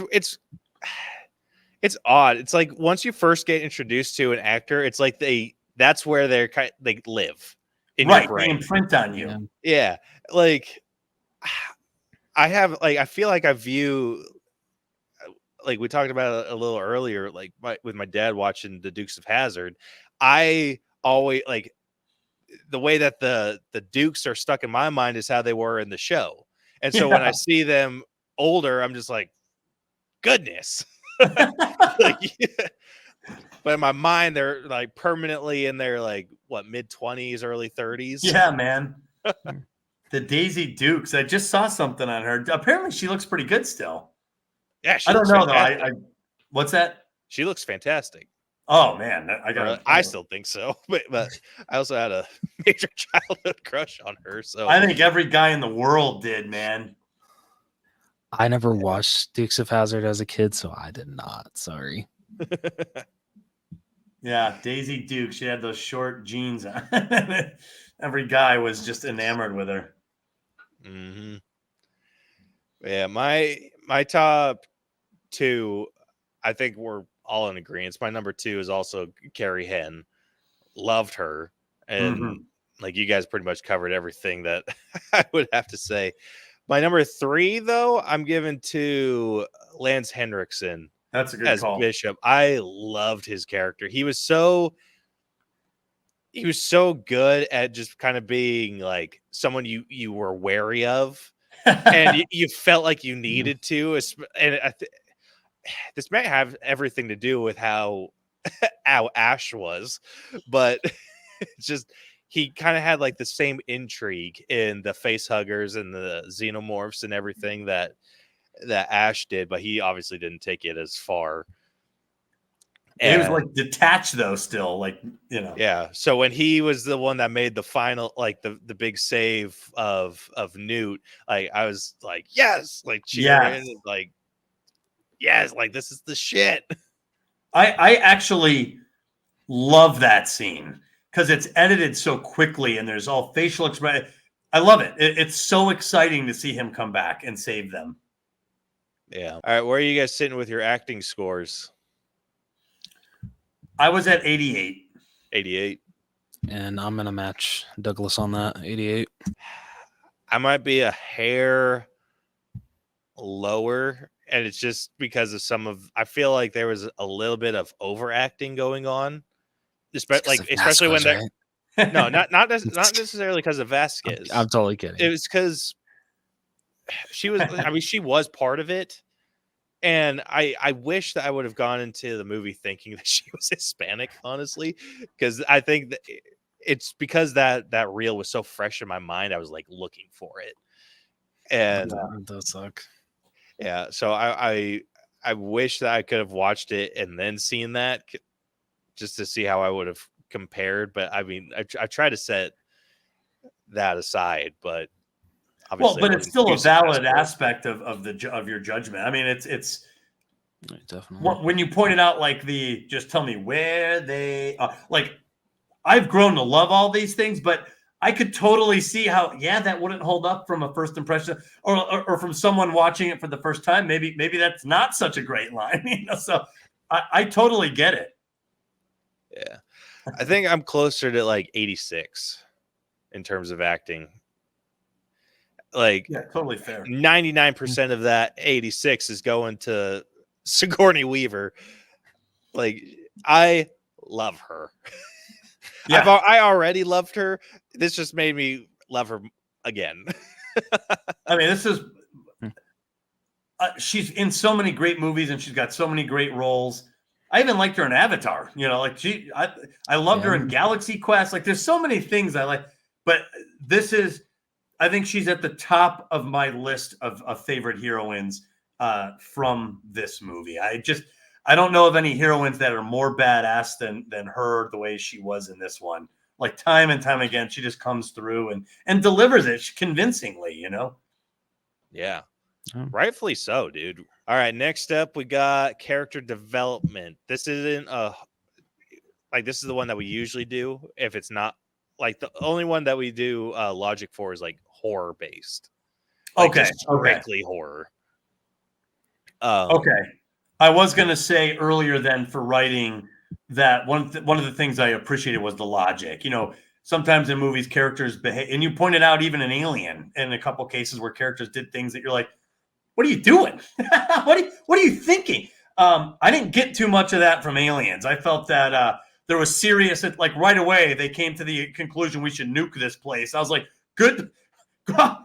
They never make that such extreme call in movies, and she does, and they agree with her like right off the bat. So I was really happy that the character seemed to be legitimately trying to get out of their situation and coming up just a little short. So I saved that for this, but I'll punt it back over to writing.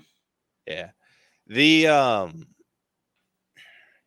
I mean, that being said, I think that the issue that some movies have is they write out a situation or just a conflict that has a pretty obvious solution.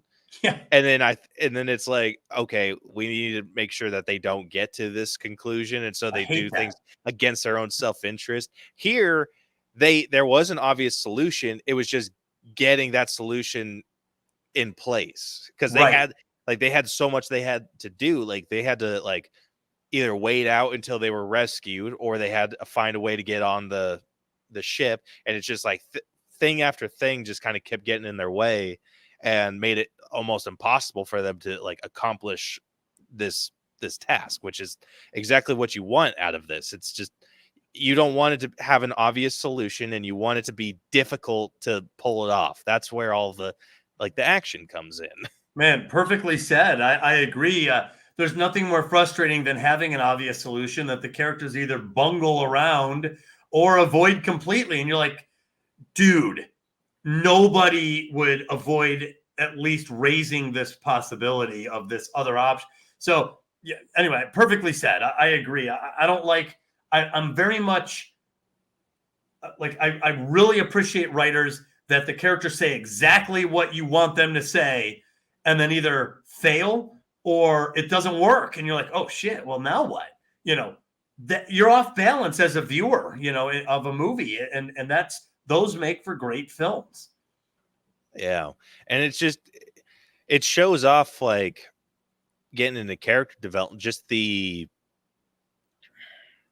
creativity that the main character has. So like watching Ripley like pivot whenever like something came in her way and like, all right, well, we need to do this, or nope, we need to do like, okay, we can't do that, we need to do this, and like almost immediately having a plan, like backup plans upon backup plans and executing that as best as she can. And then luckily you're working with a creature that is just impossible to gauge what they're going to do other than like attack on sight.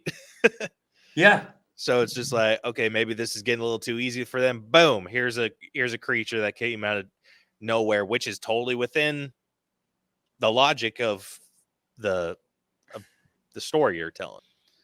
But I loved watching Ripley's growth through this, like starting off being like super like heavily PTSD'd up and like just waking up in a cold sweat and like just drenched and being like, yeah, I'm never going to that that planet and again. Who would blame her, right? Yeah. And then it was challenging something that she felt strongly with that like even brought her to that, because they're like, how many people are there? And they're like 70 families. And she's like, families? God damn it. Yeah.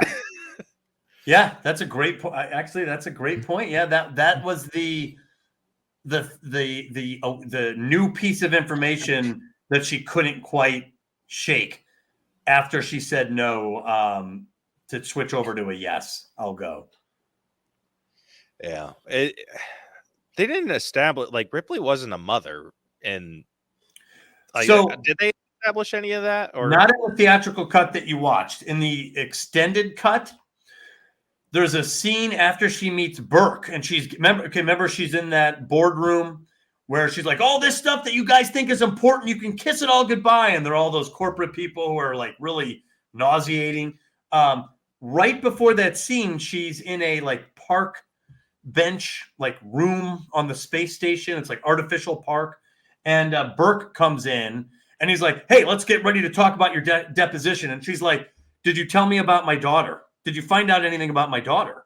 And he's like, let's not worry about that. Let's focus on the deposition. She's like, Burke, tell me about my daughter. And he's like, okay. And he pulls out some papers, and it's funny because it's like a sheet of paper with dot matrix printing on it, which in the future is ridiculous. But he holds up a picture of Sigourney Weaver's mom, I found out. So it's an older woman. That is awesome. Yeah, really it looks cool. like Sigourney Weaver because it's her mom. Anyway, he goes, this is your daughter, Amanda Ripley, and she died 5 years ago at the age of 60-something. And Ripley literally starts crying, and it's a good acting scene. She's like, I told her I'd be home for her 11th birthday.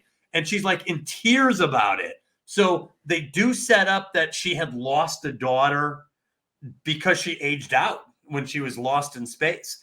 So there is that in the director's cut, but it is certainly not in the theatrical cut. Ah, man.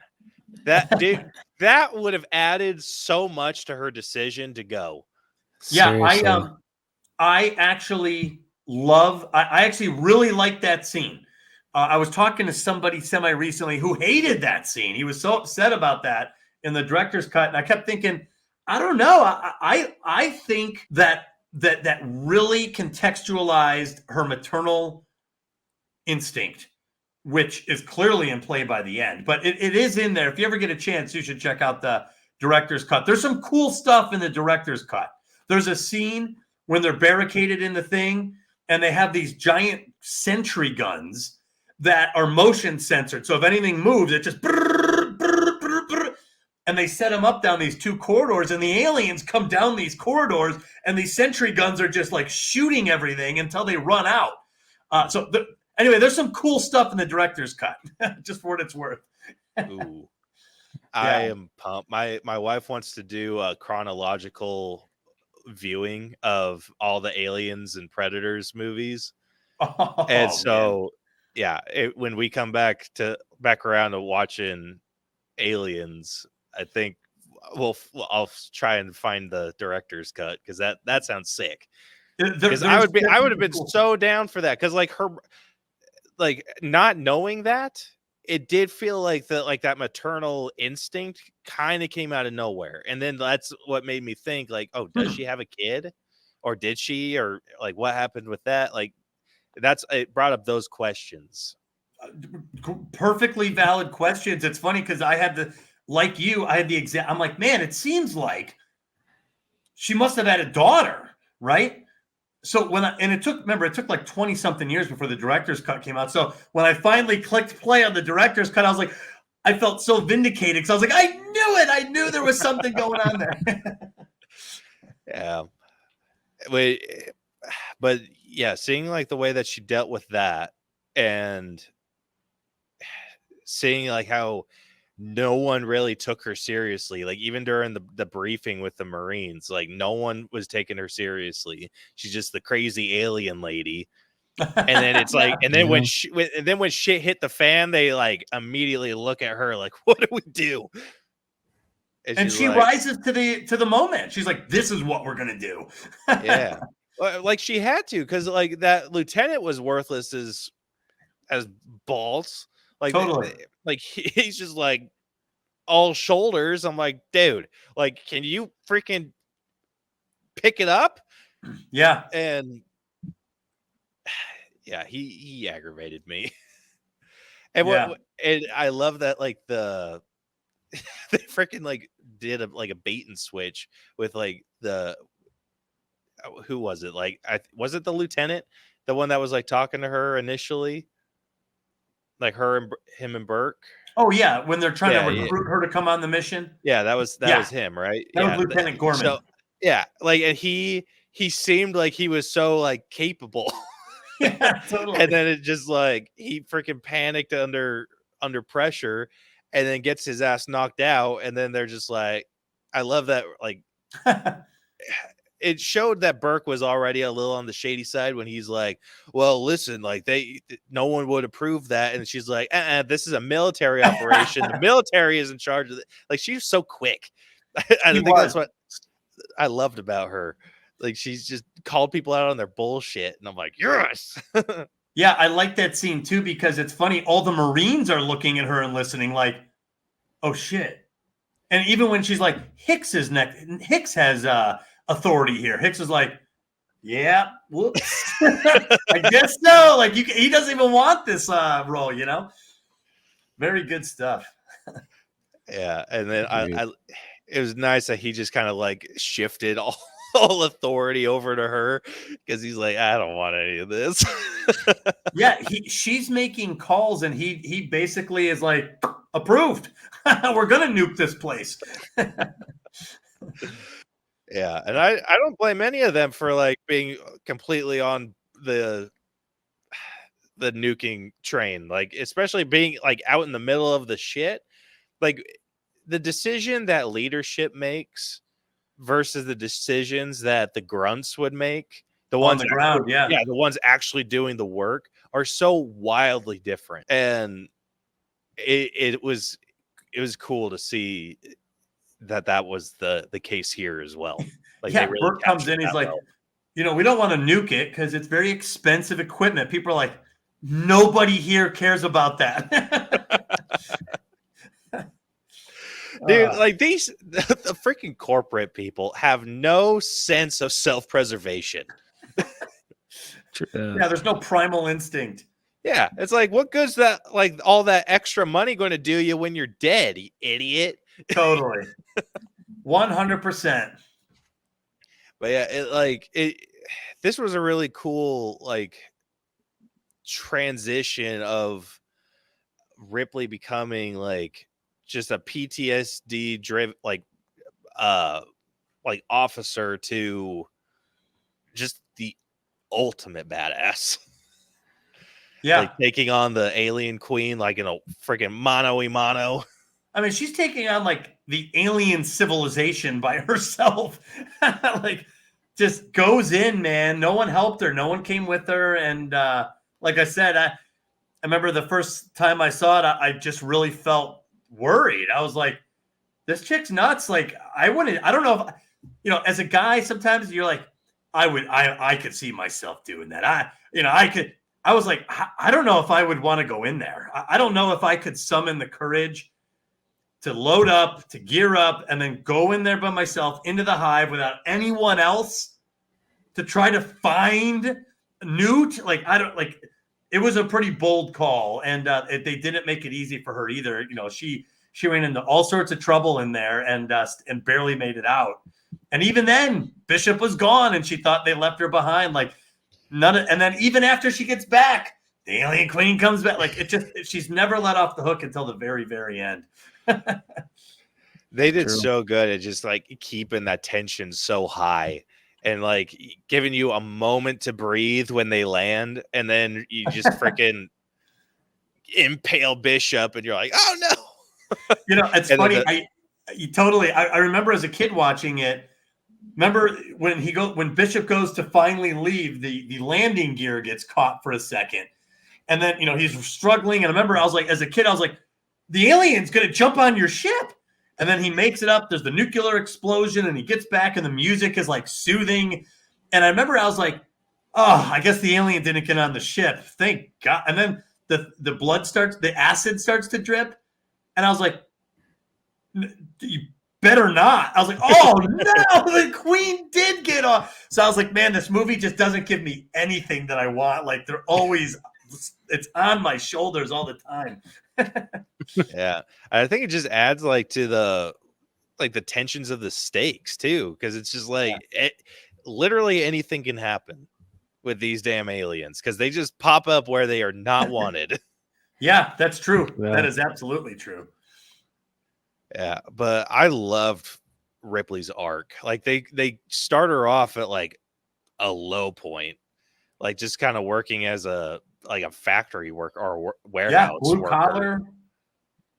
Yeah, and then they like slowly build her up to like this ultimate alien killing like barbarian.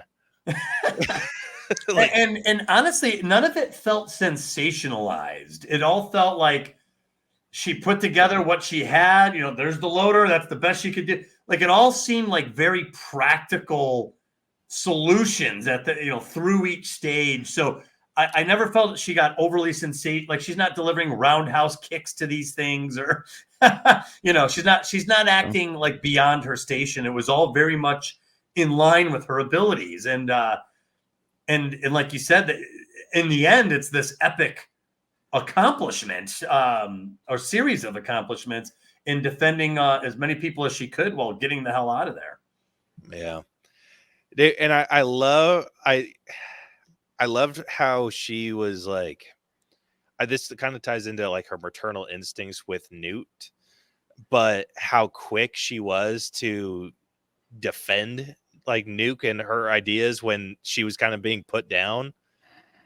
like when I think it was Hudson like was giving Newt a hard time, like, oh, we're just gonna listen to some kid, and she's like, she survived here for who knows how long with zero training, and like she's still alive. Like, yeah, we're gonna listen to her. And I'm like, yes. Yeah, great point. I was, what was the name of the freaking hype man? For Vasquez. Oh, Drake. Yeah, I was Ripley's Drake. Like this whole movie. You were like, you were just too bad. Yeah. Oh man, yeah. Hype man. I love that. Yeah, I was pumped. Every decision she made, I was freaking super for it. But like her arc was so, it made sense. Like nothing was too out of character for her. Like it was all like really well put together. So this is one I'm really high on. Like I'm probably 93. Like super well done. What are you thinking, Rose? I know we kind of like talked all the way through that one. No, like literally, you guys said everything perfectly. I have like nothing to add. You guys explained it. No, like seriously, you guys explained her character arc perfectly and how great it was, and just how like looking at where she came from in the first Alien to where she ends at in Aliens it's really freaking cool. It's such a great character arc. So I'm gonna be at a 92. I'm a little higher, but I'll try to make my case for why. I put it at 97, and I'll tell you why. I think that the character development in this, not just for Ripley, but for multiple characters, is why this movie has lasted so long. Because several characters actually go through an arc. So you guys, especially Caleb, you really laid out the Ripley arc. It's one of the best ones. From, like you said, blue collar. She describes herself as a fifth wheel at one point. Like, hey, I guess I got nothing to do around here. I'm not a soldier. And then she's the one who saves the day. Fights a queen alien hand to hand. I mean, that's insanity. So her arc is pretty secure. But also Newt. You know, Newt lost her mother and family. She has PTSD. She's a survivor in the most basic way. She couldn't have lasted much longer without food and everything on this planet. So, and by the end of it, she's leading the Colonial Marines through the ventilation shafts. Like she has a very epic moment of. In fact, there's a scene where Vasquez is like soldering the door, and they're in their last stand. They're in the last room. And Vasquez is like, whatever you're going to do it fast. And it's Newt who's like the ventilation shafts. She finds a secret door, basically, and they all follow her lead into this thing. And in this world, that's kind of a creepy place to go into, a ventilation shaft. It's pretty claustrophobic, and these aliens are like in those things. So she has an arc. She goes from like childhood survivor to like leader as well in her own way. Hudson goes through an arc, right? Overconfident, brash, almost annoyingly brash in a way, like the older brother who like picks on you, but he loves you anyway. And then he panics and he goes into a complete act of cowardice, like way out in the open for everyone to see, and people are like jawing at him because he's so nauseatingly cowardly. And then he has an arc. He starts to kind of collect himself, and then he makes a big last stand. And I think most of us hate the way he dies because he kind of came out of it. He's like, you want some of this? Oh, you too. He's like totally unafraid of the aliens in the end. And then the one comes up and gets him and pulls him down. So he redeems himself in a large way with this great last stand. Bishop has a great arc. Caleb, you kind of hit on this as well. He's set up as the detached, chilling android who's becoming enamored with the aliens and might be prone to psychotic behavior like Ash. And then he's the big hero. He has a big heroic moment. And Gorman, the useless lieutenant, right? He seems competent, like you said, and then he's freezes up like completely in the moment of need, and Ripley's got to come in there and save him. And the Marines all saw that Ripley was the hero. luckily for him, he's knocked out, so he doesn't have to answer for any of this. And in the end, when they're going through those ventilation shafts, Vasquez collapses. She's down. Her legs are burning with acid, and Gorman goes back for her. So even the preppy, useless lieutenant has a heroic death in this. He goes back to try to save Vasquez, and he's trying. He's got his handgun out. He's trying to drag her, and he runs out of bullets. So, there's and then, of course, Burke, who starts as the good guy and is unmasked as a bad guy and then gets his comeuppance. There's so many character arcs in this, and I think that's why this film hits a high note, is because of the character development. There's so many movies where you have a lot of actors with big personalities, and sometimes they, especially today, they get really forgettable. And I think it's because there's no arcs. And I think the reason these guys with big personalities stick around in the head is because each one of them kind of had their flaws, and they all kind of go out heroically, except for Burke. We don't like him. So that's why I gave this such a high score. I just really we talked about Newt. Ripley lost a daughter and gains one. Newt lost a mother and gains one. So there was a lot in terms of character development, and for an action film, it's rare to see so much. So that's why I went high on the score. Yeah, I do have to make a note. Without the context of the scene of Ripley losing a daughter, the Newt calling her mommy felt kind of sudden, very I don't know. What did you think, Rose? Am I just being an asshole about it? No, I don't think you are. No, the points that you guys made, earlier on about how if it weren't for the director's cut coming out, and how well Ripley just translates or transitions into being there for Newt, and just those mom instincts kicking in, it does feel it feels a little out of left field. You get used to it, but when it first happens, you're just okay, was not expecting that. And it makes you question why, did she have a daughter? And like you said, Douglas, that in the director's cut, it showcases that she actually does. So no, I do think you do have a point, Caleb. Yeah, Caleb, I agree with Rose. I've seen the director's cut, so for me, I don't even think about it anymore. But you're right. What if I forget? What if the director's cut doesn't exist? Then you're right. Some of those moments don't quite line up. Yeah, it was just a little sudden. I'm just whoa, Yeah. they just found you today. Yeah, you replaced your mom pretty damn quick. That's a good point. Yeah, but I loved everyone's little miniature arcs. I love the Vasquez's last lines to the lieutenant, just I always thought you were kind of an asshole, and then they blow up. I'm like, dude, if there was anything to go out to, honest to the end, that redeemed the character. Her, all the issues I'd had with her up until that point, all of those just freaking just vanished with that line. I was yeah. Yeah, she did fight tough in the shafts in there. And what's funny is there's the scene where the alien lands on her from above, and then she pins the head up with her foot, right? She puts her foot and she just blows away she guns away at this thing's head at point blank range. And that's, of course, when the acid gets on her. A little tidbit. The actress, Jeanette Goldstein, didn't know how to handle guns, so she couldn't do the scene and felt really uncomfortable. So the producer of the film, who's a woman, Gail Ann Hurd, she came in to do that scene. So the foot and the gun and all that is actually the producer of the movie. As Vasquez. It's just bizarre. That is fantastic. Yeah. And that does explain why she looked so goofy with the big gun.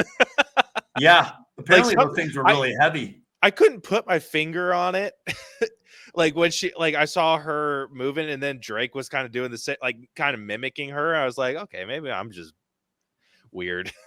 But something she was moved off it, like, about that. slow. Yeah. Like something was off. And like I said, couldn't quite put my finger on it. So I didn't think it was like worth bringing up, but Yeah. that's fantastic. Yeah. All right. Next up, we got effects. And I freaking love this. Yeah. So good.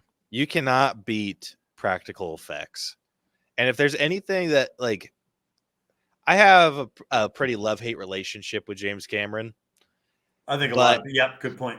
The one thing I respect about him as a director is that he will try to push the barriers of filmmaking to their absolute limit. And like I didn't necessarily care for Avatar. I love watching behind the scenes stuff about that. Totally.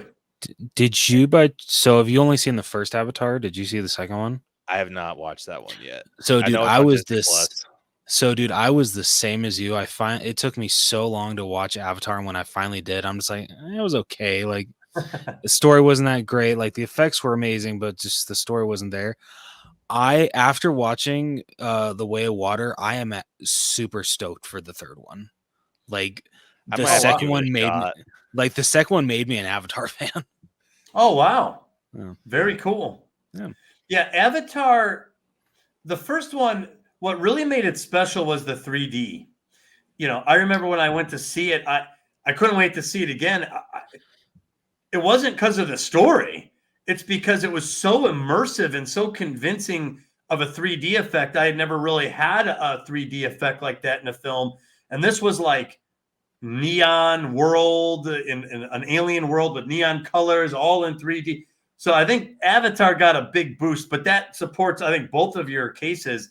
You know, that is an effect that Cameron delivered in, you know, a spectacle in a sense in viewing that, and it became the highest grossing film of all time worldwide. You know, well, until I feel he kind of cheated.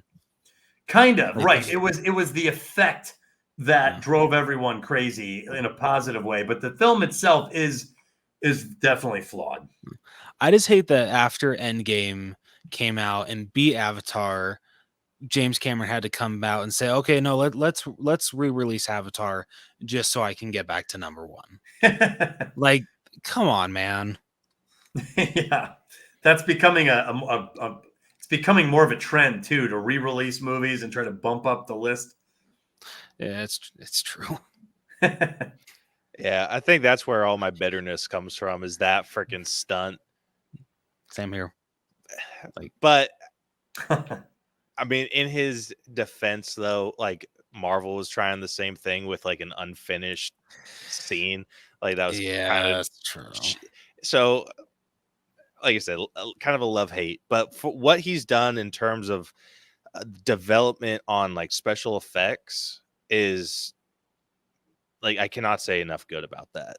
Right. His practical effects in this, like, if I'm remembering right, I think like, because this, like, I don't know too much about the Alien franchise, like at least in terms of like the movie itself and like the story, all that, like prior to this. The only information I did know is like a lot of the effects that went into it into like making it happen. And so one of the things if I'm remembering right, he was using remote control face huggers to run across the floor. Yes. And so he had to help kind of develop that technology and like figure out how to do a wireless prosthetic. He created it to where it was on a wheel. So as one leg came up, the other leg came down on both sides. So when you put it with 6 legs, you get that sort of spider crawl that it does. And because the 2 front legs are kind of like propped up, right? Yeah. So you're right. He created that. And what's so there's that scene. It's running at Ripley while she's on the ground and it like leaps up at her. They couldn't get the leap right. So they filmed it on the camera and someone pulled it back and then they played it in reverse. That's how they got the effect to work. It's such a simple thing, but it looks totally and if you freeze frame it, you could see where they cut from it going like this, cut to a reverse shot of it coming back. And it's so you would never notice it. You would never notice it unless I asked you to like go through it frame by frame. But it's brilliant, and because it's so convincing. That's so cool. Yeah. Like he's so good at doing stuff like that. Like I was even super impressed with some of the space scenes when they're flying. Like he was pulling some of the same Star Wars stuff where like they would film like the ship on like a green screen or something, and or they do like different tracks, but like they do the same motion with the camera. Right. And if in Star Wars, like it's like the original Star Wars, like you see it with the Millennium Falcon, like you're like side by side with it, and it like comes up against the monitor and then comes back.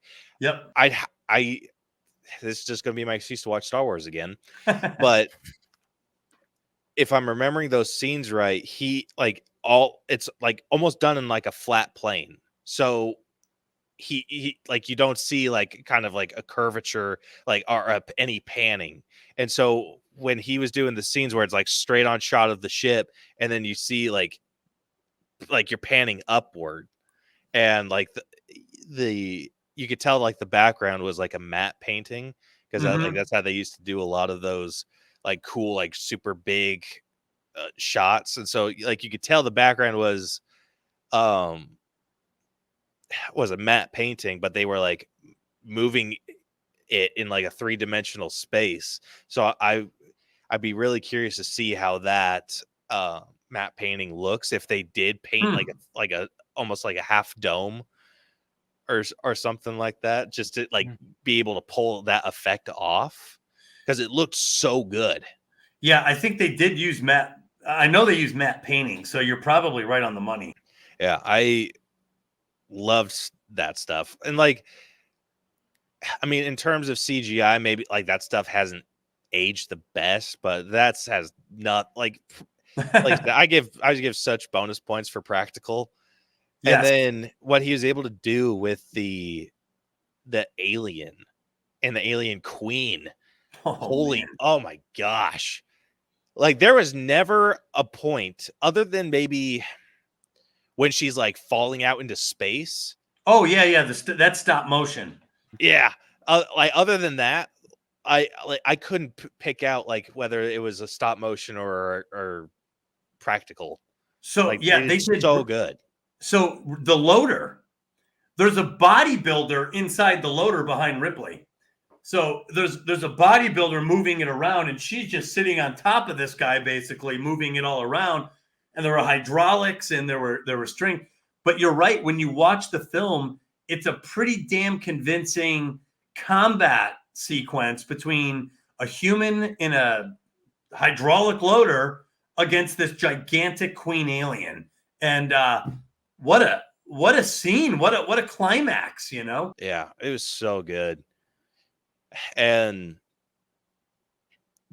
yeah, like in modern stuff, I feel like they'd have a little bit more choreography, like moving around, like getting thrown across the room or whatever, having more of that. But having like a fight that's so up and close and personal, and having the loader was a stroke of genius, because it's grabbing the alien and pulling it in close, like keeping it a close quarter fight. Like I thought that was beautifully done.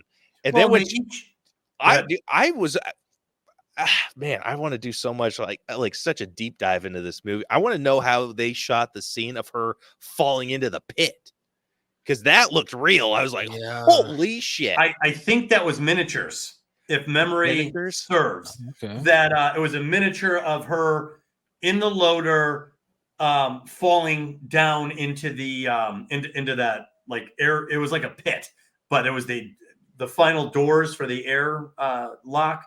So I'm pretty sure that was a miniature, and they built a workable, almost marionette of the queen alien, especially when she's sitting perched on her egg sac, or the, what'd you call it?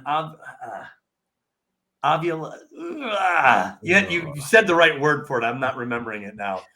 But yeah, the practical effects in this are pretty epic. And just in keeping with part of your discussion from your podcast on Alien, the budget for this was $18.5 million. Okay. Adjusted to today's dollars, only 53 million bucks. Damn. I mean, that's Wow. nothing Yeah. to get this type of visual in action. This isn't like a single shot of a still. Like, this is all high action. You know, he modified the aliens. Remember, in the first film, the alien head was super smooth. In this movie, there's like segments on it. And these things would like jump from wall to wall. They would come racing down shafts. And I mean, the aliens in this movie were extremely mobile. Whereas in the first film, the alien was rather stiff, right? Well, I think you said it. You both said it. He looked like a guy in a suit. It looked like aliens. They were moving kind of weird, and it freaked you out. You know? Yeah. Yeah. Like I said, James Cameron, like, he's a master at this kind of stuff. Like it's elegant what he does, like what he's able to pull off and how he's able to push any sort of effect to its absolute limit and make it look incredible. Like, if there's anything that James Cameron's movies are, they're timeless. True. Yep. Yeah. I can't think of a single. Before I say that, let me look up his IMDb. The Abyss, True Lies. He did Terminator 2, another unbelievable sequel. Yeah. His first movie was Piranhas 2, which is like not What a movie to start with. Yeah, it's not a movie that gave us a clue that this guy was going to become a pretty illustrious film director. And then, of course, the Avatar movies, Titanic. That movie was a blockbuster. Titanic. Oh yeah. Just the stuff that I have seen, his like, nothing I've seen of his has been bad. Like, at all. Like, none of it. And it ages super well. Like, I've seen True Lies. I've seen parts of the Terminator. Like the important parts of Terminator. You what? I've seen the important parts, like okay, a lot of like the cool like action sequences of that, and that's aged pretty well. So like, yeah, I feel comfortable saying that his movies are fairly timeless. So obviously some stories are better than others, but the effects wise, like he can't be beat. Yeah, he like I think you said it perfectly a second ago. He's able to squeeze the maximum impact from whatever effect he's trying to get. And sometimes it's a real simple solution, like just playing something in reverse. Like I said, like to get that thing to jump at the camera, like it's jumping on Ripley's face. He just pulled it from he pulled it from a wire and then reversed it. Oh, another scene where he did that. Remember when they're retreating to the APC in that first battle with the aliens? There's a scene where an alien jumps at the door and it's like leaning in, and Hicks goes, "Eat this," and he shoves the shotgun in the mouth and shoots the head out, and it spits out more acid. They said they practiced that like 6 times, and Hicks, or the actor, could not get that damn shotgun to hit the mouth. He kept hitting the head. So so they told James Cameron, he's like, "Oh, start with it in the mouth and rip it out. We'll just put it in reverse." So it's solved. So It's like, smart. Boom. Yeah. So you're right. He solves the problem with practical effects, and you're right. It's an art form. Man, That's so cool. Yeah. Effects wise, I close to no issues with this. I am at a solid 96. This holds up so well. Like, the only thing I'm even going to kind of ding it for is maybe like some of the space stuff. Like it looked a little goofy. I was I was blown away when they were flying out of the atmosphere of that planet when the nuclear explosion went off. Like, that looked awesome. Do you know how he did that? With No. cotton and a lead light. I'm not joking. Man. Cotton. Wow. So that's what I'm saying. Like, you were just talking, and I was like, man. And while you were saying that, I was like, yeah, you're right. He does some real basic shit, and yet when you put it all together, like that looked like a nuclear explosion. It was real bright, and I think Bishop's reaction, he like flung his head forward. He was like, ah! Like he was really reacting to this impact wave. But yeah, and I could tell by the way I reacted the same way. I was like, what? Cotton? Like, I was like, oh man, you shouldn't be able to do that with cotton. Like that. Oh, it almost sounded like something I would come up with my buddies as kids.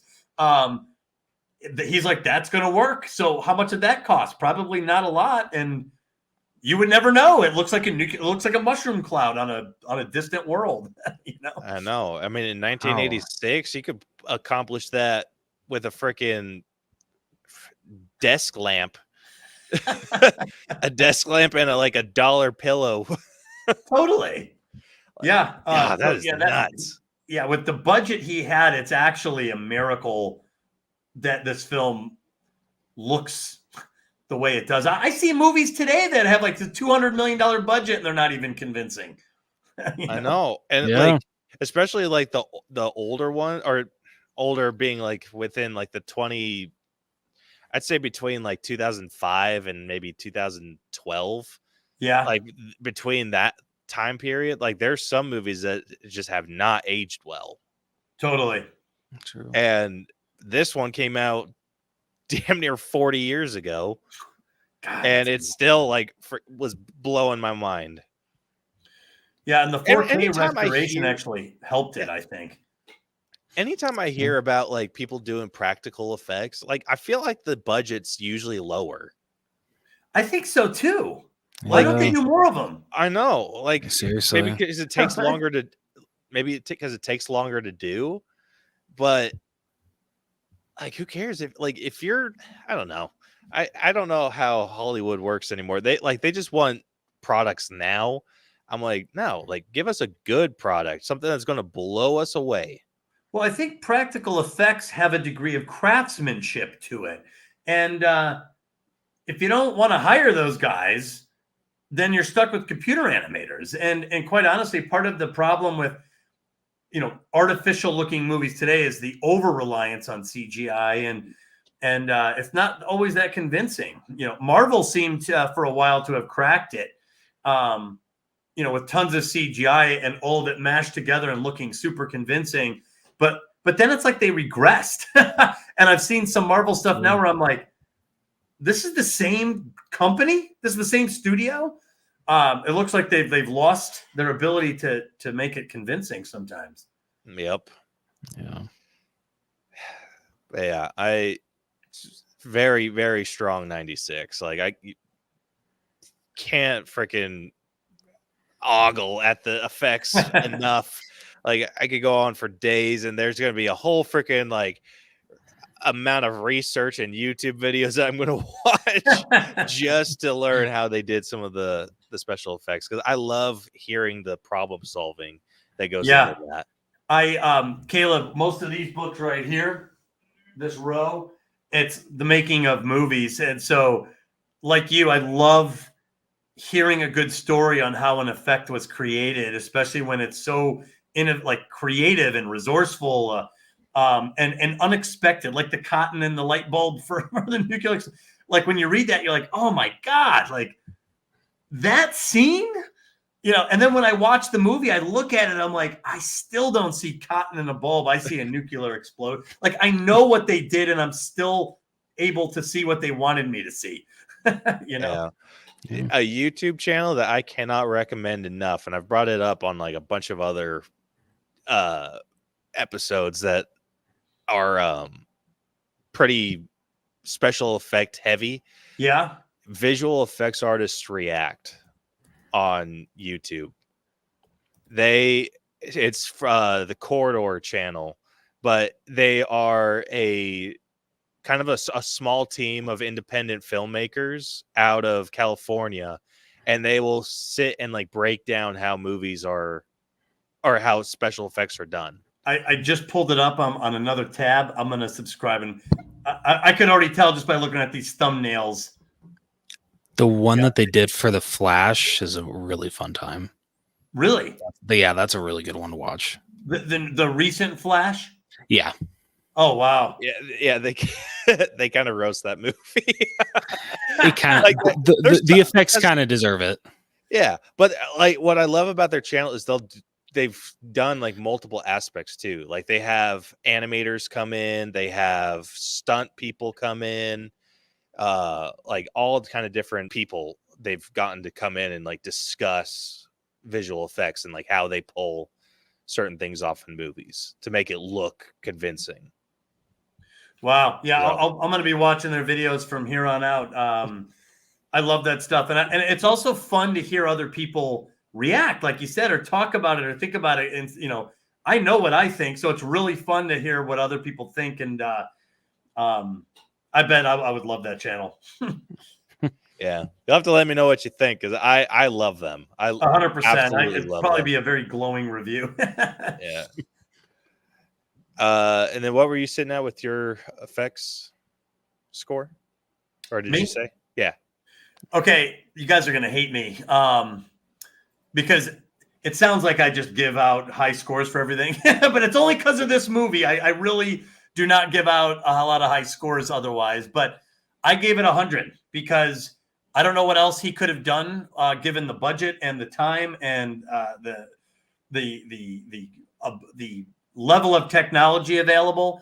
To me, he couldn't have done any better. So I also wrote down a couple things too. This is where I wrote down a lot of the Academy Awards. So it was nominated for art direction. It was nominated for film editing, nominated for sound, nominated for sound effect. Oh, it won sound effects editing, and it won visual effects. So, I mean, it's one of the great films produced in terms of visual effects. And I think particularly because of the action, this should have been a lot harder.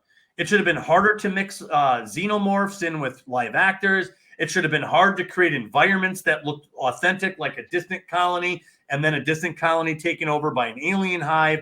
It should have been difficult to pull all this off. I love the scene where the drop ship comes down and those wings pop out and there's like missiles there. And there's this great shot where the drop ship lands and then it cuts and then they drive the APC down the ramp and then it cuts and you see the APC driving towards you. And in the background, that drop ship pulls away. I just love it. It's what I want when I go to a movie. It's what I want when I'm watching cinematography. Like this is what I want. And then the sound effects of the machine guns, they're very distinctive. And they use those things. So for me, I gave it a perfect score, which is super rare. And I literally asked myself, I'm like, man, these guys are going to think you're just some like sucker. It would be rare for me to give a movie a 100 in visual effects, but I think in 1986, and especially with the budget, I took that into consideration a little bit, but ultimately I think the movie has held up for 40 years, which is difficult. Like you said, I could watch a movie from 2005 and I remember I watched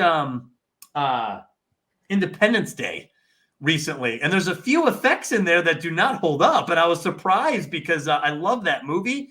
And like there's a scene, have you seen it? I have not seen Independence Day. Oh, okay, I won't even say that. I won't get hung up on it. But anyway, so I gave it a perfect score. I thought that and like you, I am a practical effects guy, more so than CGI, but I can appreciate good CGI. So I gave this one a perfect score for special effects. Hell yeah. Hard to argue with that. Yeah, seriously. Where are you at, Rose? I'm just a point higher than Caleb at a 97, and honestly, Douglas pushed me up by one just because of the fact that what you said, especially with what budget James Cameron had to work with and how amazing these special effects. I'm sure how amazing they look not only in 1986, but how amazing they look in 2024 is like a testament to how amazing he is, not only as a director, but like with everything that he puts into his movies. So yeah, 97. Yeah, wow, those are still super high scores across the board. Yeah. All right, next up we got music. And this is one where I feel the movie's a bit on the average side. Oh, Like the score, okay. the score's like okay, but like I think we brought this up last time. The score for something like a franchise this iconic, I feel like the score should be equally as, but it's not. And like just get into it. This is one I'm at like a 6 out of 10. Like I thought it was good. I'm the same way. Yeah, it's just I don't know. This is one like I feel like it needs for a soundtrack to be up higher. I need to be able to like have instant recognition. And if you even today, like I watched this movie today. If you were to play the Alien score, and like quiz me, I probably wouldn't be able to pick it out of a lineup. Okay. Like it didn't quite resonate with me as much as the rest of the movie did. And like I said, this is the only area that I knew that this was going to fall flat for me. Fair enough. Hey, fair enough. You know, Yeah. Now this is probably going to be our biggest disagreement. Then I gave it a 95. I love the Alien soundtrack. It's one of my favorite soundtracks. So, disclaimer: I've heard this a lot. I can't remember my first impression of it, and it's possible that it wasn't clicking. But for me, I did love it. I thought that the music that they played in like going into Sublevel 3 really made me scared. I remember feeling scared with the music as a kid. He does like an echo sound, like a cha-cha, cha-cha, cha-cha, sometimes that I thought was pretty effective. And there are 2 tracks that are some of my favorite music ever. Ripley's Rescue, which is played when Ripley goes in for the Marines in the APC. It's very dramatic music. It's very fast. There's a snare drum going in it and this like alarming brass, like a klaxon going off. And then there's Bishop's Countdown, which is Bishop coming in to get her, saving her, and then heading out before the nuclear explosion. Those are 2 of my favorite tracks. I loved them. And it was nominated. James Horner, Aliens, was nominated for Best Original Score that year. He lost, and I was unfamiliar with who he lost to. So like Ripley or Sigourney, I'm like, did you really win that? However, I totally respect that if it didn't leave an impression, then you got to go with your gut on it. And like I said, my disclaimer, I own the soundtrack. I've heard it a lot. So that's probably why I'm so gung-ho on it. Yeah, it was good. Like the use of sounds was really well executed. It's just like you said, just didn't resonate. Not in the way that like other big franchise, like I mean, obviously this is like the extreme example, like Star Wars. Well, yeah, like big franchises like that. But I don't know. Like I'd even say like Halloween. Halloween has like the iconic, yeah. And it's just in terms of like iconic soundtracks, like this is not winning any awards in my book. Hey, I know what you mean. I'm not knocking you. I know what you mean. It's not it. I just to be fair, I do usually prefer thematic, memorable music. Like when I say Jurassic Park, nobody in the world doesn't know what you're like. They just start humming it along. This isn't quite that, but I still love this particular soundtrack. But I do know what you mean, 100%. Yeah. Where are you at, Rose? So I'm the same as Caleb. And kind of piggybacking off what he said about Halloween. When it comes to like movie soundtracks, that's like what I will always go back to because even John Carpenter said this when he was writing the score for that. If it weren't for the music and the sound effects in Halloween, it wouldn't be as scary as it is. Like Hard the to parts argue where, that. like the parts where like Michael will just like pop out from the darkness. If it weren't for like the da da da, like it wouldn't be as scary as it is. And like the classic theme song is so iconic. Laurie's theme is so iconic. And so this just this is probably me being biased towards Halloween, you know, favorite horror film of all time. I could probably hum that whole soundtrack off the top of my head. Yeah, I love that. But like, and you know, like maybe with more viewings of this movie, I might, you know, like the soundtrack a little more, but just first impressions and comparing it to other big movie soundtracks like Halloween, like Caleb said, Star Wars, and you said Jurassic Park. It's just not on that level. Yeah, and by the way, I'm fully aware that my biases are built up over a long time with this film, multiple viewings. Like it doesn't make my judgment any better. By the way, and first impressions are a gift. I wish, and who knows if I saw this once, you know, in my like 20s or 30s, and someone asked me, my scores would probably be very different from where they are today. And that could go either way. I might like something a lot initially and then sour on it over multiple viewings. And then there's films like this where the more I see it, the more I think I've stacked it. So I do have that in the bias category. So I'm fully aware. No. Trust me, if we were doing Halloween right now, music would be getting a 10 out of 10 from me. Hey, right on, man. No That's argument there. Yeah, the only argument would be coming from me. Oh, but yeah. 6 out of 10 for me. Right on. Fair enough. Yeah. All right. Next up, we got costumes. So this includes like anything that it's anything character based. So like I'm including like the alien queen in this. I'm counting like any of the aliens, like all of that good stuff. Oof. Like that's all within like cost. It's more like a combination of like costume / character design.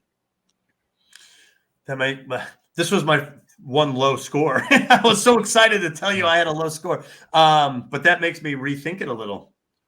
Because the queen alien is so freaking amazing. Yeah, well, I'll give you my initial score, and then I'll give you the adjusted score after I take maybe because the xenomorph, quite honestly, is stacks the deck. I think a little bit because those things are so freaking awesome. True that. Anyway, for the regular costumes, I gave it a 78. Out of all the things that I wasn't big on in the movie, I think the costumes were number one. Now I still love it, right? But to be fair, like even the military uniforms, you know, they look a little clunky. He's got this big light sticking out of his head over here, and it's like Vietnam era military garb. And you know, Ripley's in like a oneie with a zipper at one point, and you know, I don't know. I thought the costumes might have been compared to the rest of the film. I thought the costumes were much weaker than all the other visuals they had. Yeah, I actually really liked the uniforms that like the Marines were wearing. Like I enjoyed, like I like that armor look. Like I'm a big sucker for like the big armored look. And I understand that the like the clunky gear was just a limitation of the time. Yeah, because I mean they actually had to have cameras like for some of the stuff that they shot. So, like, right. I assume that they had to have those for real. But I like the body armor look and the way that they went about like decorating it, like putting like little like graffiti on it, or like even Vasquez. I like her look with the red bandana. I do like the red bandana. That was cool. Yeah, and then Ripley, her freaking like whole little suit up scene in the elevator, like that. I love that. I was like, That was great. crazy for that. And that, like that alone, like their costumes alone, I would probably put at like a 7.5 to like an 8, like just somewhere in that range. But then throwing in the aliens, which I feel they improved upon from Alien, Agreed. because they looked a little bit more extraterrestrial, and like that's just the basic xenomorphs. And then throw in the freaking alien queen. My brain exploded. Yeah. I was like, this is the shit. Like, this looks so damn good. It may not have. I don't know if it could be designed any better. That head. So true. Yeah, this is one, like those two outfit, like the xenomorphs and the alien queen, bump me up to a 10. Like it's iconic. Nice. Oh, Yeah. wow. It like that's how much of an impact it had on me. Like, Well, it just, the design of it was so good. It blew the first Alien out of the water. Well, Caleb, you know what? I actually was thinking about that under practical effects, which I gave a perfect score. So we're probably splitting the alien design up between us into two different categories. Yeah. I mean, if you put that in effects, like, feel free to just do like the human, like the reason I didn't give like the effects a perfect score, because if I would have included the alien queen in that, like, I would have been a perfect score too. Yeah, I love the alien queen. Yeah. Yeah, it's just I just split it up a little bit different. Okay, So yeah, however you want to score it based off however you categorize them. Like, if you threw alien queen in effects, like, you could just do the human characters. I think the points will translate out in the aggregate either way, because I have a perfect score and then I have a lower costume score. So I think in the aggregate it'll work itself out a little bit. Okay. So solid 10 out of 10. Like, the alien queen is iconic, and if a movie can outdo, especially a practical effect like the freaking alien, like that, and it's like it has an iconic look. Like, I try to always like go for like a silhouette. Like, if the characters have a good silhouette, that's usually equivalent to like a 10 out of 10 for me. Oh, that's depending. Yeah, that's a great tactic to judge it by. Yeah, like that's always my good thing. Like, I've given movies that have like amazing costumes a 9 just because they don't have a good silhouette about them. And I've caught some shit for some. Yes, he has. But really interesting. Oh, there have been so many times. Okay, maybe this is like going back to effects, but he'll give, like, I swear he has a bias against Pixar, because there are certain Pixar movies, like Inside Out 2, that he did not give 100 for animation, and I'm still mad about that. Oh, I actually thought it was a slight step down from the first one. Not that it was bad animation, but I thought it looked a little bit lower than the first one. You kicked the wrong can of worms here, Rose. Damn it. Sorry, yeah, and I'm not trying to knock it. I actually liked Inside Out 2 a lot. It was oddly something that caught me. I was like, Inside Out 2, it looks like possibly different animators. But it wasn't bad animation. I still thought it was excellent animation. The movie is a blowout at the box office. Oh, yeah. So anyway, we don't have to get off topic too much. Yeah. But that's funny that there was some bad blood there. It feels like there always is for Pixar films. Interesting. All right, where are you at, Rose?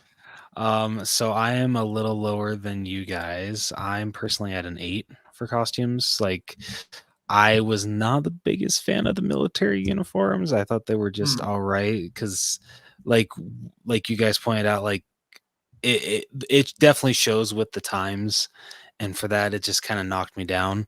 But don't like. I truly think that the Xenomorph and the Alien Queen look absolutely amazing. And so like if it weren't for them, I'd be at like probably like a 6 or a 7. But those two definitely bumped me up to an 8. Wow. So Yeah.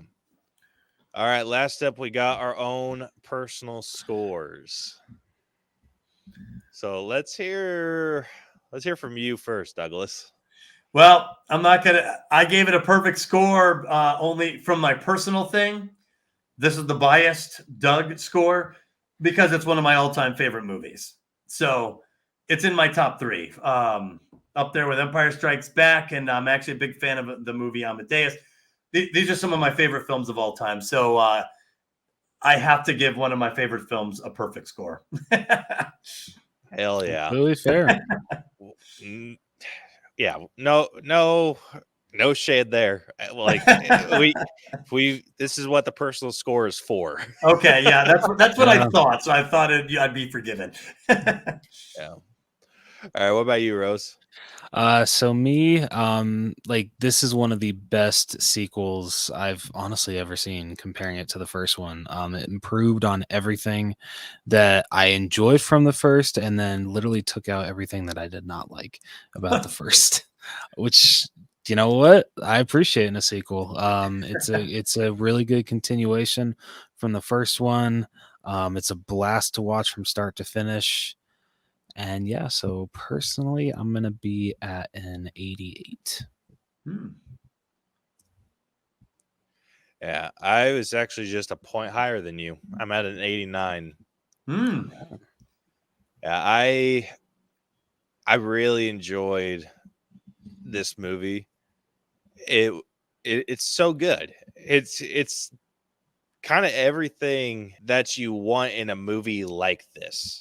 In an alien-based movie, you want something like you want people that are competent in your action movies. You want, like, it had all of, like, the bits and pieces, and then, like I said, this just made me fall in love with Sigourney Weaver all over again. Oh yeah, like she's an absolute gem. Like, if there's anything I'm knocking this for, it's because it's sometimes really gross. Like that's my critique. It's sometimes gross. Yeah, and it is. Yeah, I hated when they found that one survivor and they lifted it, and then the chest burster comes out. That gave me nightmares also as a kid. And that was absolutely disgusting. And when you're 10 years old, you're thinking you're like, that's the way this person died. Like, it's like traumatic watching this. Yeah.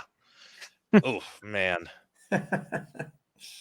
And I know that you guys take very seriously where these things rank out at. Yes, if I'm throwing off the curve on this one, feel free to remove my score. I will not take it personal if it disrupts the ladder that you guys are building of ranking films. I totally get what you're doing. We would never do that to anybody that came on the show. This is exactly we would have done that to DJ a long time ago. Is he just off his No rocker? offense, CJ. No offense, maybe on some stuff. All right. So with that wraps up this week's breakdown. Going through these scores real quick. Starting off with story, we ended up averaging out to a 92.67. The writing is at an 89.67. The acting is sitting at an 87.33. The character development is sitting at a 94. The effects are our highest category, sitting at a 97.67. Music ended up averaging out to a 7 out of 10. The costumes is sitting at an 8 out of 10. And then our personal scores ended up averaging out to a 92.33. Wow. So with that, the final All Bros letter grade for Aliens has come out to a B+. B+. High 80s? Yep. Super high 80s. It's actually just shy of an A-. Oh, wow. Yeah, so our cutoff for an A- is 90%. This ended up scoring an 89.83%. Oh, it was like right there. Right there. And just to compare this to last week's episode, this puts it, I guess, or never mind. Let me just do it puts it 8% above Alien. That sounds about right. Yeah, so Alien is sitting at a B-. This is sitting at a B+. Yeah, I would have probably rated some of the things last week slightly higher, slightly. There would have been 0 perfect scores on any category, but Alien is also not one of my all-time favorite films like Aliens. I love it. It's a great film. It's a rewatcher for me every now and then, but not like this one. This one, like I said, top 3. So. Yeah. You caught me on one of my favorites. Yeah. So according to our ranking system, this is sitting. Do we want to go above or below first? Let's go see what's below it. Yeah, let's see what's below. Okay, so this is sitting below Elf and just barely 0.02% difference on that one. Like it's tight margins.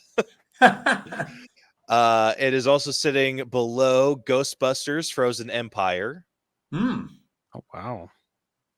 It is below Dawn of the Planet of the Apes. That's a good movie. Yes. Yeah. It is below The Avengers. Love that movie. And it is below Rocket Man. Rocket. Oh, the the Elton John. Elton John. I haven't seen that one yet. Pretty good one. Sounds like you guys liked it. I got to check it out. Yeah, but the difference between Rocket Man and Aliens is 0.1%. But that's why you have your system. We wanted to see is it a hair's breadth slightly better in its aggregate? That was the point. I like your system. Yeah, and let's see. Going the opposite direction, it is sitting above Ghostbusters Afterlife. Okay. It is above Black Widow. Okay. It is above The Matrix Revolutions. All right. It is also above Lightyear. I haven't seen that. Pretty good. One of the few Is it people good? that actually liked that movie. Me? Oh, okay. Yeah. Well, I've heard we are. mixed. Yeah. Yeah, I've heard mixed things about it, but I'm not against it. I just haven't seen it yet. Yeah. We recommend And it. Good. then finally, it is above Spider-Man Far From Home. Far From Home. That's the second one. Okay, right on. Very cool. Yeah, you guys have a what I like about it is it's a system that takes out just the overall score. Because that's essentially what most people want to do. They want to just take their overall, like my overall is 100. It would be way up at the top. But when you break it down, it gives you a chance to take a critical analysis and see where it really stacks up when you really think about it with the criteria you've set up, all 8 categories. Yeah. Our only grouping is the letter grade. Once we get into the rankings, that's where some really fun stuff happens. That's I awesome. think it's crazy that it ended up below and above a Ghostbusters film. Yeah, I noticed that. Yeah, perfectly sandwiched between them. That's awesome. But right. I mean, the difference between Ghostbusters Afterlife and Ghostbusters Frozen Empire is literally 0.1%. Wow. So so the difference between Afterlife and Aliens is also 0.1. Wow. And then I like both of the Ghostbusters, Afterlife and Frozen Empire for different reasons. They were both cool in totally different ways. Yeah. Yeah, and so the difference between Frozen Empire and Aliens is 0.04. Wow. like I said, our B+ is probably our biggest category. Well, that makes our biggest sense. grade. Yeah. Well, it makes sense because what you guys are trying to avoid is that, and that's why I was almost nervous about putting perfect scores on anything, because what you don't want is like 50,000 A+ movies, right? Because then it means nothing.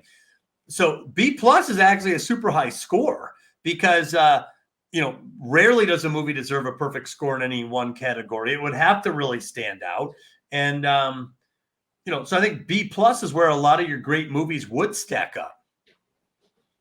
And of course, you have the A's. I mean, they're going to be there, but you probably have fewer A's than B's, I would imagine. Oh yeah, like we only have 9 A's and 43 A-minuses. Okay, Is that right? 43? Shit. Damn. And then B+ we have 70. Holy shit. But honestly, that makes sense because you guys probably wouldn't spend too much time talking about movies you hate. You know what I'm saying? Like, so you're probably looking at movies you generally like, right? And then trying to be as critical and fair as you could possibly be. So it makes sense. It makes sense that this is how this would eventually look on a serious system. Yeah, like our anything like so C- and lower, we have 24 of those movies. Exactly. It's just less fun talking about something unless there's some general interest in it. That's a good point. There's some that are like really fun to rip on though. Oh yeah. Like we have Cats is down there. Which one? Cats. Oh, I haven't even seen it. Oh yeah, I've heard it's rough. pretty creepy, those costumes though. Yeah. I feel if they actually would have given the animators the amount of time that they needed, it would have been a little better. Well, I mean, it's one of the longest running musicals of all time. You'd think they would be able to pull something off. That's why I'm a little scared about Wicked. But I hope they nail that one. It should be good. I hope it is. Yeah, same here. Yeah, the soundtrack's going to be ridiculous, though. Agreed. 100%. It could be a runaway hit if they get this right. Yeah. But yeah, the quote unquote bad movies, like those are always really fun to talk about. I totally, you're right. Great episodes. Yeah, I bet. But as long as they're not, you still have to temper it, right? You don't want episode after episode, Yeah. True. Very true.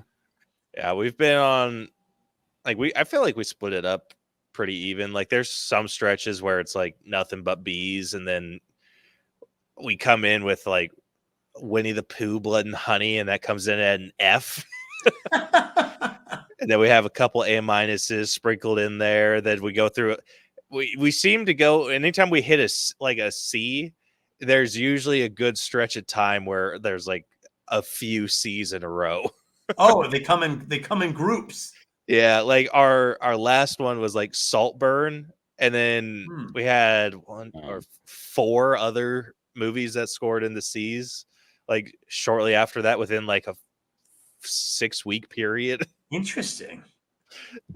It's fun to see how like our how our periods of time go. Well, you know what's weird too is even like I'm an avid reader, and I'll read a book and I'll freaking love it. It's like an A+ kind of a book, and then I'll try to chase that high, but no matter what I do, I get like C+. So I'm like, man, I did all this research to pick this book out, and it just does not hold up. So it is weird how these things come in waves, you know.